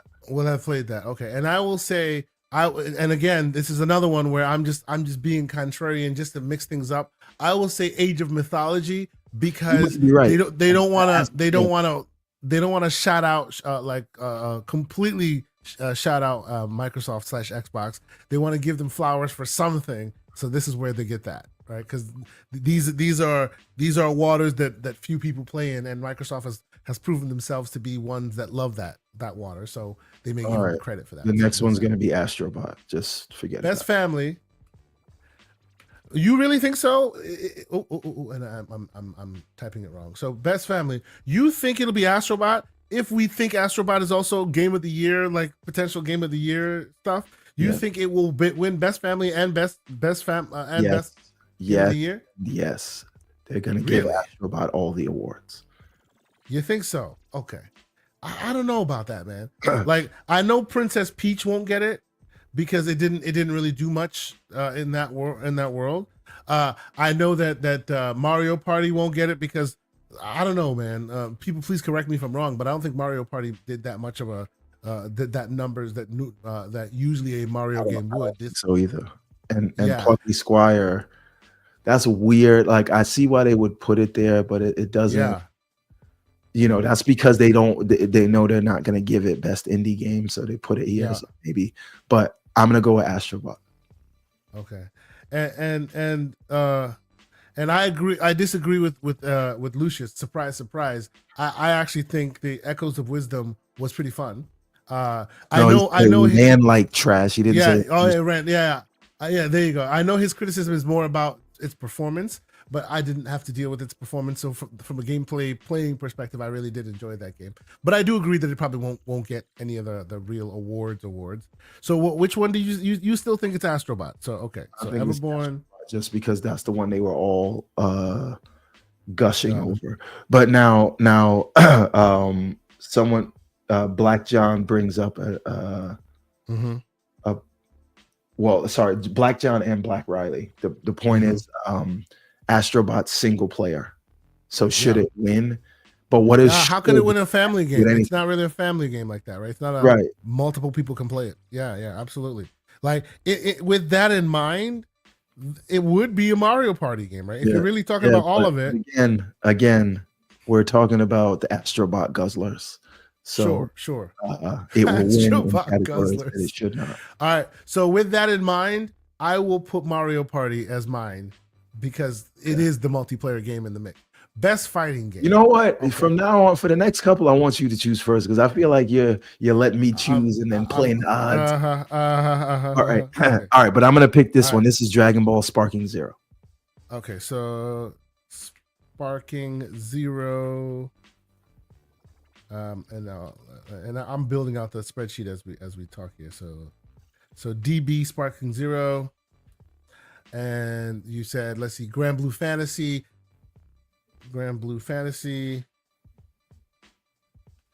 All right, and forgive us. Next time I'll have this all created before the show. A lot of Tekken 8s in the chat, but I'm going Sparking Zero is huge, and it's more recent. Okay. And then we have Multiverses, which I hate to say it, but Multiverses has really carved out a niche for itself. Like, will it win this? I don't know, but it has really carved out a niche for itself. People who play it love the heck out of that game. And then, of course, we have Tekken 8. All right. So which one are you picking? You said Sparking Zero? Sparking Zero, yes. All right. So Everborn is down for Sparking Zero. I'll be down for Tekken 8. I would have been down for Street Fighter, but I know Street Fighter is not in this. It's an older. It was the year before, but I think Street Fighter is my favorite game, fighting game of the year. But because I'm playing it this year. But okay, so where are we now? We have best fighting, best RPG. This is a good category. Yes. So think about it. Best RPG. What are we thinking here? Where we have Dragon's Dogma 2. I even forget the Dragon's Dogma 2 came out this year. Holy crap. Dragon's Dogma 2. All right. We have Erd Tree, which really pisses me off that we're dealing with this as well. Erd Tree. All right, so this is we have Final Fantasy 7, FF7, Rebirth. Every time I hear Rebirth, I think of the Boomerang movie Afterbirth, but that's neither here nor there. Forgive me. Then we have Metaphor. Now this is difficult because I'm playing the Like a Dragon. Go ahead. So the thing is, if they do in fact not give Erdtree the big award, then they're gonna want to give it to it here, right? So it's like I'm gonna have to think about what I think Game of the Year will be to figure out whether they'll give it here. Now, if not, again, if Final Fantasy, because they're gonna want to give that credit. So before you say I'm playing the odds, I'm calling it now. Metaphor. Yeah, I think I'm gonna agree. I'm gonna go Metaphor. Hey, look at you! Now you riding my coattails, son. There we go. Yeah. Everborn. This is a very political category. It's a very political category. It is a political category. Yes. Best action adventure. This one's gonna be stupid. But I'm gonna say they're gonna give it to Astrobot. Really? Also, like, geez. It does. Listen, the answer here is Prince of Persia. Right? That's what I would pick. But again, I'm playing the odds, and they're gonna give it to Astrobot. Silent Hill 2. Let me see. I'm just filling it in right now. Star Wars. Now, chat. I see Prince of Persia, and I agree with you. It actually is. It's deserving. My Game of the Year 2024. But what do you think the Game Awards will do? Best action adventure. Not what should win, what will win. Yeah. So that's for Big Bad Mo and JB50. So let's see here. So I have been on record as saying Best Family goes to Mario Party. If Best Family doesn't go to Mario Party, then I would say action adventure goes to Echoes of Wisdom. Because they gotta have a Nintendo game on display here at some point. There has to be some Nintendo game. But it's not about merit. It's not about whether they're weak or not. It's about, hey, we have to respect Nintendo. What can we give them? Right? We're talking the Keeleys here. Yeah, that's why Astrobot's gonna win. So you think Astrobot? Okay. We should call this awards the glazing. You think Astrobot? I will say, damn it, none of these are good answers. But I'll vote with my heart. Prince of Persia. I'll vote with my heart.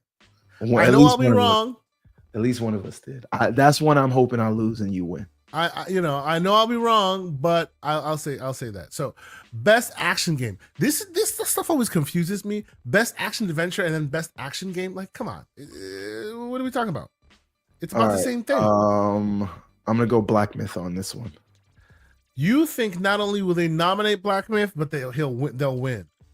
Wow. Is it Black Myth nominated in other categories? Because I think they'll want to give Space Marine something, but I'm gonna go with Black Myth. Okay. Helldivers 2 and the Yams, the Stellar Yams, and Space Marine 2. Okay. And you are saying you're going with Black Myth. Okay. Everborn's going with Black Myth. And this is another. Think about this though. Think about this. Just playing the odds here. The media did try to crap on Black Myth. Yes. So because that's why it's even surprising that they even put this in here as a nominee. Right. Now because they did try to crap on it, and it's the media that's voting on this. Maybe. And before you say I'm riding your coattails, I've already chosen Space Marine 2. So this is what I'm saying. Maybe the media gives this one to Space Marine, but I'm gonna go Black. Okay, so there you go. I'm going Space Marine 2. You're going Black Myth, and that is best action game. All right, cool. So best action game, and then Dorian best Gray ARVR. Black Myth winning it all, but again, Dorian Gray We are not. I haven't chosen anything that I would want here. I'm choosing what I think will win. So do you believe statistically or whatever, like predictively, it will win or that it should win? All right. So best AR/VR. Asgard's Wrath. I'm just. No, I don't think so. I don't think so. Although I think it should. I think I'm the only known quantity. Yes, they're going to give it to Batman. Of course they are. Of course they are. All right. I'm going with Asgard's Wrath. Okay, so he's going with Asgard's Wrath too, which if I hope you're right on this one, because that would restore my faith in this process. But I think they're going with Batman because it's a known commodity. Arkham. No, they're saying Batman, and it won the golden joysticks. Yep, they won the golden joysticks. Remember, known commodity. Nobody and remember played. And remember, the last time they gave an award to a VR game, it was a game that's not actually a VR game. It was Resident Evil, right? They are about that known commodity, right? So if it wasn't Batman, when you haven't played it, you go to the IP that you know. That's right. Which is makes sense, right? So if it wasn't Batman, I would say the secondary would be Metro Awakening. All right. Well, I'm gonna vote with the heart on this one and go with Asgard. Okay. You're going with Asgard's Wrath, which is what should be the winner. Everborn going Asgard's Wrath. I am going with Batman. All right. Me giving you a point. Next category. So AR/VR. Next category, best mobile. Are we doing it or no? Well, let's see. Let's see what the options are. Okay. Best mobile. Oh boy. Doggish. Oh man. I hope they don't give it to best mobile because they didn't come out on mobile first. It came out on console and does PC not matter. First. They're not giving. I know. It's going Balatro. You think it's Balatro? Okay, so Balatro. It could very easily go to Zenless Zone Zero, but it's weird. The game has been out. And maybe they give it best indie and give Zenless here. But I'll be honest with you. I have no idea what AFK Journey is. Away from keyboard Journey. What they know about is Balatro and Zenless Zone. Yeah. Let's see what else. Pokemon, like the Pokemon trading card game, and then what is this? Withering Waves. Can somebody tell me about Withering Waves? What is that about? And then Zenless Zone Zero. ZZZ, the triple Z's. All right. So you are saying you're sticking with Balatro. I would accept this as a booby prize, if you will, if it doesn't win like best indie or best indie debut or something like that. Sir, I'll give you this one. I'll take Balatro. I'll take Balatro as well on this one. But I still think that the game is transcendent beyond just best mobile, and it should win like best indie debut, right? Which is the next category. Let's see. And that's also a tough category because it also has Animal Well in it, which is a really, really oh my God, that's a hard one. You know what? They might want to give credit to Plucky Squire here too. This is tough. Bro. I'm gonna go on this one with Animal Well.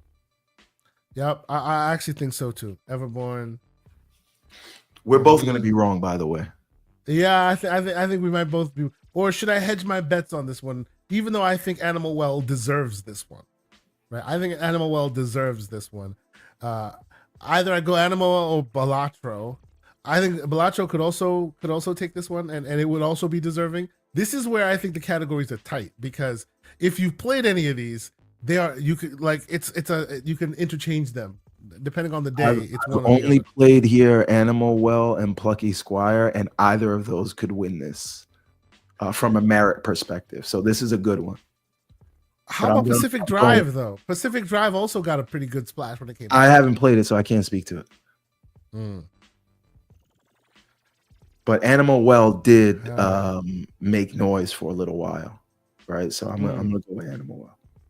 No, you're not wrong. You're not wrong. I think even though I want to diversify my thought process on all this, I think I'll stick with Animal Well as well. I think I'll stick with Animal Well.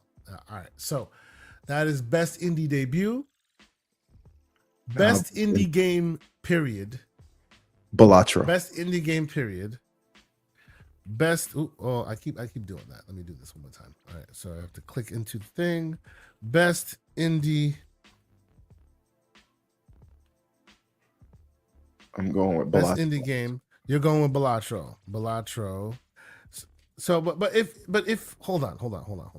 If best indie debut wins Balatro, okay, I see what you're saying. So Balatro gets best indie game, and best indie debut goes to Animal Well to hedge the bets. Right. Now JB 1521 points out, how the hell is Power World not on this list?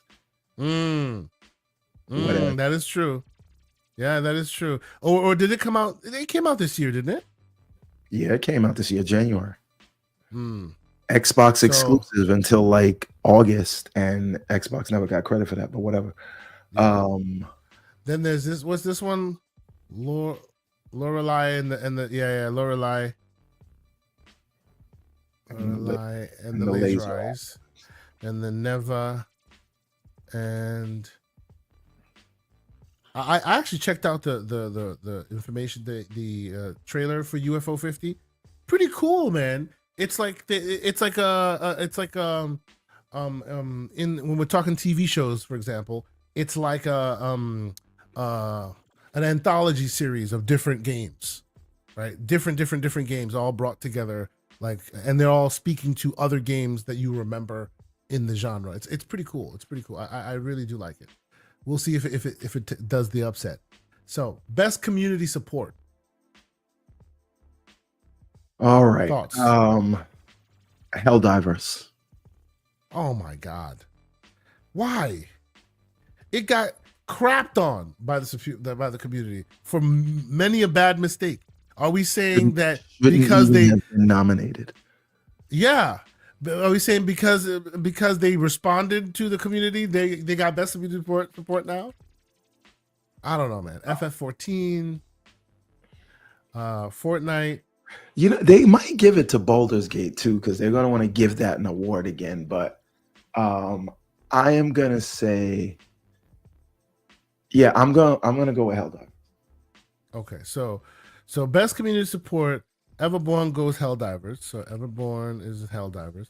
And I will vote with my heart on this one, because as long as it's on the list, it should always get it. It should always get best community support and best ongoing game. And what am I talking about? I'm talking about No Man's Sky. So there's best community support. K goes with No Man's Sky. So let's see. Best community support. Best ongoing game. Here we go. And best. So what are your thoughts?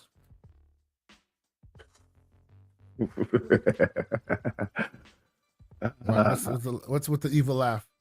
Okay. And our choices are Destiny 2, Diablo 4. Give me 2 seconds. I'll be right back. All right. Final Fantasy 14 and Fortnite and Helldivers 2. Helldivers 2. Okay. So, best ongoing.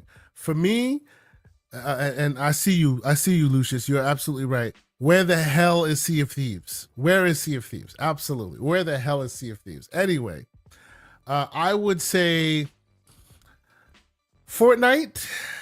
I would say Fortnite. So K votes Fortnite. I don't know what Everborn Saga votes, but folks in the chat, what are your thoughts? Best ongoing game. I think any list in ongoing that includes Fortnite is the answer, right? Yes, didn't they give Cyberpunk best ongoing game last year? Yes, they did, which is stupid. Okay, so right, yeah. So this award is not going to make any sense. It's not going to go. Yeah, it's stupid. It's stupid. Yep. So what are your thoughts? What do you think?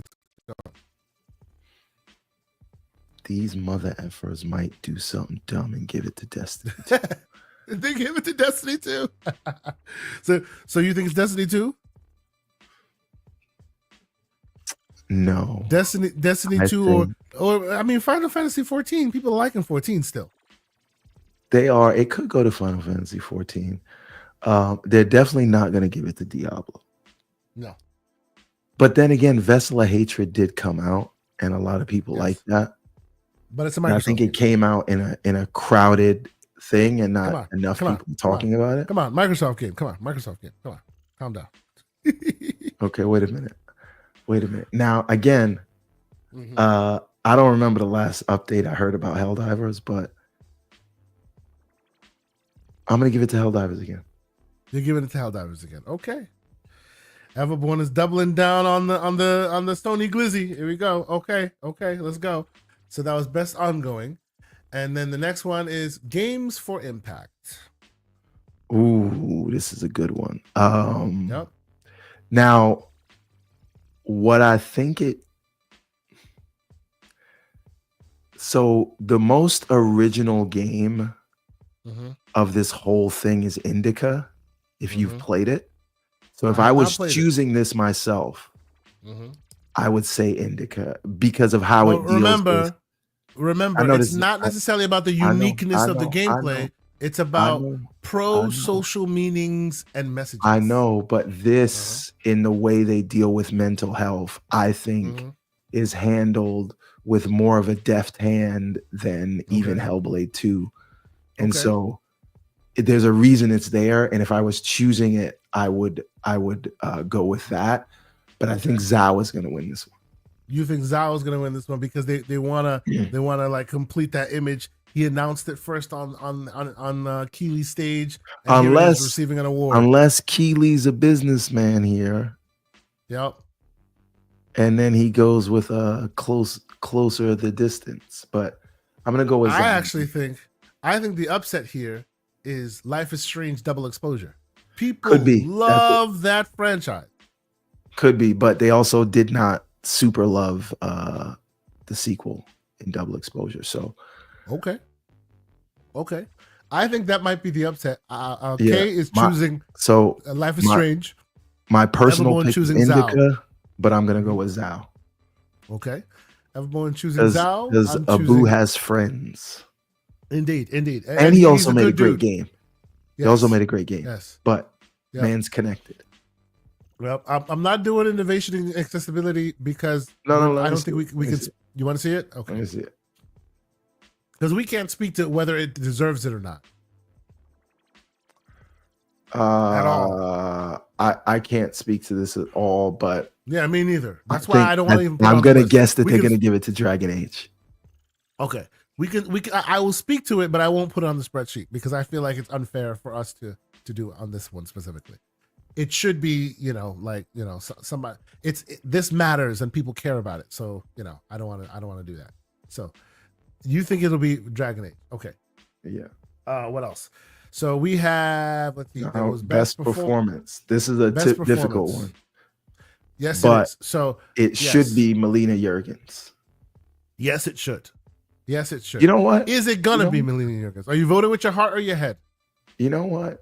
I thought Cloud got nominated. Cloud won for joystick, for the golden joystick. Oh, right, but he didn't get nominated here. He didn't get nominated here. Melina Juergens. Melina.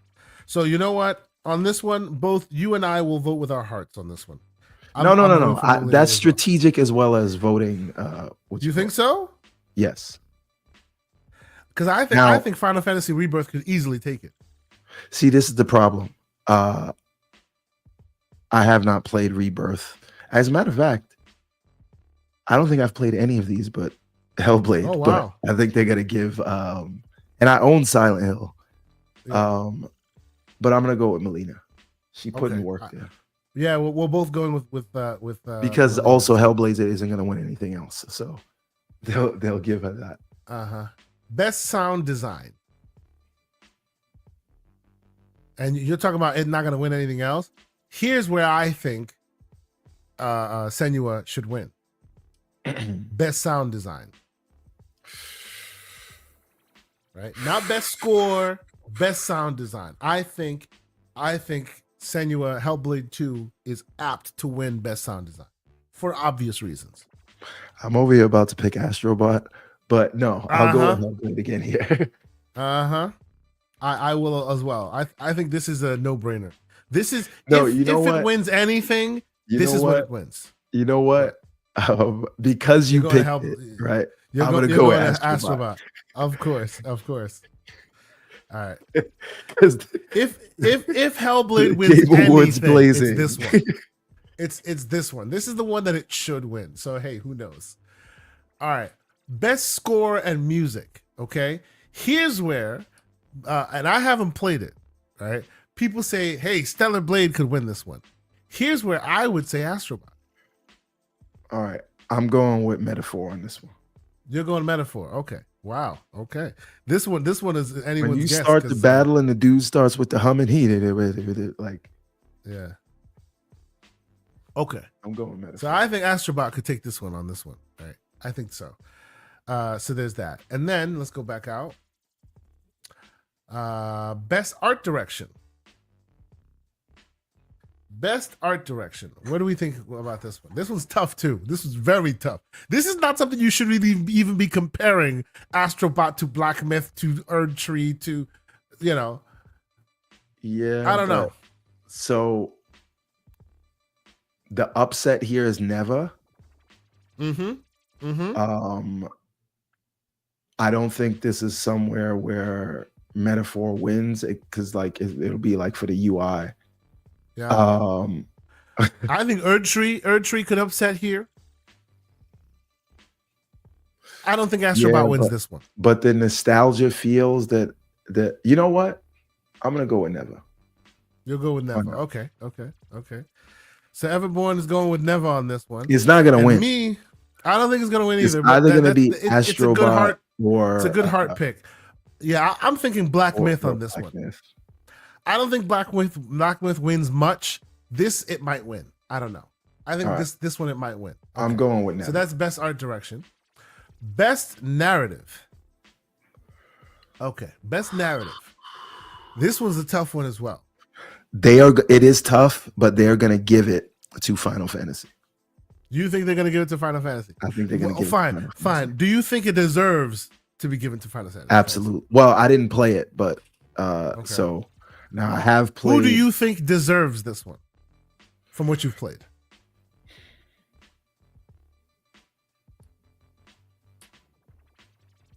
I'm giving it to Metaphor. Yeah, I am I would say give it to Metaphor, but I just feel like Hellblade is out there though. Powerful Hellblade is out there, and what they were trying to say. Yep. So I would be between Metaphor and Hellblade, but they're gonna give it to Final Fantasy. Okay. So everyone says Final Fantasy. Gotta remember I'm the sticking rules, with like Metaphor. A-Rod just said. That's right. I'm sticking with Metaphor. Then again, don't hedge. Stand 10 toes down, sir. Metaphor might be anyway. Best game direction. Let's go. Best game direction. Now I will hedge because after saying don't hedge, I don't even know what I will hedge nominees and say, oh, you know what the nominees are. It's exactly the same nominees as Game of the Year, and that's why I'm hedging because this is literally in the same order. It's a copy paste of Game of the Year. So that's why I think this is the split vote. Whatever wins Game of the Year, the other one that would have won Game of the Year will win this. Okay. So Erdtree's gonna win this, and Astrobot's gonna win Game of the Year. Okay. So to keep things interesting, I say Astrobot wins this one, and Erdtree wins Game of the Year. That's fine. So you think Astrobot wins the best game direction? So Everborn. Now, what I hope wins for either of these is Metaphor. Mm-hmm. You think you hope that Metaphor takes it? Yes. Okay. But what I'm voting for on this one is Erdtree, and Astrobot takes the main prize. Okay. So. And that this obviously automatically dictates who takes Game of the Year, which we both think is well, we don't both think. Hold on. You think Erdtree, I think Astrobot. You think Astrobot takes Game of the Year? Okay. Yeah. You think? And I don't know how many times I need to say this. Maybe I don't need to say it at all. Okay. My picks are not what I want to win. Yeah, your picks are what you think will win. Right? Yes. Yeah. So all right. So now let's go to the. Let me recap. Let me recap. Yeah. Hold on here. There we go. So, and I won't show the spreadsheet because it's ugly, and I don't want to show the spreadsheet. So I'll just rattle it off. Trickery, sir. No, there's no trickery. I'll rattle it off, and you'll know. Right? I'll rattle it all off. We're gonna go from the top. Right. So, Game of the Year. If you look at this list, Game of the Year, of the list, Everborn Saga chooses Astrobot to win Game of the Year. I choose Shadow the Erdtree to win Game of the Year. Best Direction, Everborn Saga chooses Shadow of the Erdtree to win Best Direction. I choose Astrobot to win Best Direction. Best Narrative, Everborn chooses Final Fantasy Rebirth. I choose Metaphor for Best Narrative. Best Art Direction, I choose Black Myth. Everborn chooses Neva. Best Score and Music, I choose Astrobot. Everborn chooses Metaphor. Best Audio Design, Everborn chooses Astrobot. I choose Hellblade 2. Best Performance, Everborn and I both choose Melina Jurgens. Best Game for Impact, or Games for Impact, Everborn chooses Zao. I choose Life is Strange. Okay. Most Anticipated Game, and don't worry, I'll have all the categories listed here. Most Anticipated Game, Everborn and I both choose GTA 6.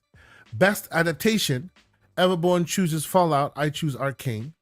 Best Multiplayer, I choose COD Blob 6. Everborn chooses Helldivers 2. Best Sports, both Everborn and I choose EA Sports FC 25. Best Strategy or Strategy Sim, I choose Age of Mythologies. Everborn chooses Unicorn Overlord. Best Family, Everborn chooses Astrobot. I choose Mario Party. Best Fighting, I choose Tekken 8. Everborn chooses Sparkling Zero. Best RPG. Sparking Zero, not Sparkling Zero. That's a different game. Sparking. Yeah, what am I talking about? Sparking Zero. DB Sparking Zero. Forgive me. Best RPG. Everborn and I both choose Metaphor. Best Indie Game. Everborn and I both choose Balatro. Best Community Support. Everborn chooses Helldivers 2. I choose No Man's Sky. And Best Ongoing Game. Everborn and I both, Everborn chooses Helldivers 2, and I choose Fortnite. Hold on, I think I'm missing one. Where's Best Indie Debut? Yeah, oh yeah, that's what it was. A few more categories. Best Action Adventure. Everborn chooses Astrobot. I choose Prince of Persia. Best Action Game, period. Everborn chooses Black Myth. I choose Space Marine 2. Best AR VR, Everborn goes with its heart and chooses I said Astrobot. Chooses Asgard's Wrath 2. I choose Batman Arkham Shadows. Best Mobile, we both choose Balatro. Best Indie Debut, we both choose Animal Well. And that's the list. Right. We will rack up the points next week and see. What I'll do is I'll revisualize it, make it nice and clean. I'll put a version with our answers into our Discord in the inner circle, so that our inner circle group can add their names to it as well. But I also would like to, and I'll create a separate one that has none of our entries, and I'll put it in the general gaming circle DM inside Discord. And I ask that all the folks who are in the chat right now, over the 200 folks that are watching us live, if you have a chance to join the Discord, right? Put your name in the list, provide what you think will win. We'll tally it all up, and we will have a show after the Game Awards to discuss who won and who didn't. Right? I think that's how we'll do it. Mr. Wolf, I see you in the chat. Infinite Umbra, a few other folks. I will post this into the inner circle chat where I will ask that you add your names to this mix as well and tell us what you think will win. But I think that's it. I think that's a good smattering of what we think is going on in the world of gaming today, including who we think will win the Game Awards, Mr. Everborn Saga. I think we're right around the time that we should end the show. What do you think, sir? I agree. At 3:30, and I know I hear you lost your voice. So before you stop talking, tell the people where they can find you, sir, where they can keep up with your ongoings. Go to everbornsaga.com. Buy the books. That's all I gotta say. Yeah. Buy the books. Excellent. I will say next week, the 14th, we will have a show. Next week, the week after that, the 21st, and everyone, please. Yeah. One thing I would think. Yeah. Should be fine, but we have the last major software release for several apps at work on Friday night, and provided that doesn't bleed into the next day, I'll be fine. But if it does, I may be a zombie. So, but understood. For now, we're fine. And I will put it out here now. Maybe we have some guests on the 14th show, because that will be the birthday weekend of Mr. Everborn Saga. So whether he's a zombie or not, we're gonna come here and have a birthday celebration on the 14th. The 21st, I suspect, will be our last show of the year. What do you think? We're not doing the 28th show, or do you want to do the 28th? I definitely do not want to do the 28th. Yeah, so the 21st will be our last show in January. That's right. Between these last two shows, you will get the results show of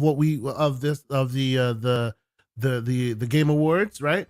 And I think when we do the results of the Game Awards, to entice those of us who are in the Discord, if you want to participate, the winner who gets closest to getting most of these right will win an award. We'll put out a prize. I'll come up with a good prize that I think that most people will win. And you know what? For the heck of it, because this will be towards that Christmas season, the 21st will be our last show, and that will be the weekend before my birthday weekend. So we'll also do a giveaway for our last show as well. I don't know what the giveaway will be, but let me just say here, it will be a damn good giveaway. I'll put that out there right now. It'll be a damn good giveaway. So check it out. Make sure you're subscribed. We'll put some requirements. The giveaway you'll have to be a subscriber. You'll have to be following us and all of this other stuff. So maybe before the 21st show, we'll put out some information. So it'll be a damn good giveaway. So if you want to be a part of that. But for myself and Mr. Everborn Saga, you'll catch me on Monday night with Mr. John Wolf. We're also closing out our year on that show as well, talking some more handheld gaming. There'll be some interesting choice topics to bring up there as well, because of all the moving and shaking happening in the world of handhelds. But yeah, I think that's it. Mr. Everborn Saga, thank you for being here with me as usual. Thanks to the great Paris Lily for jumping in. Always great to have his takes as well. And yeah, I think we're done. Until next week, thank you guys once again. The folks in the chat, always here, always prolific, keeping the chat lively. We appreciate y'all. But until next week, have a good one. Peace. Nice to be in orbit.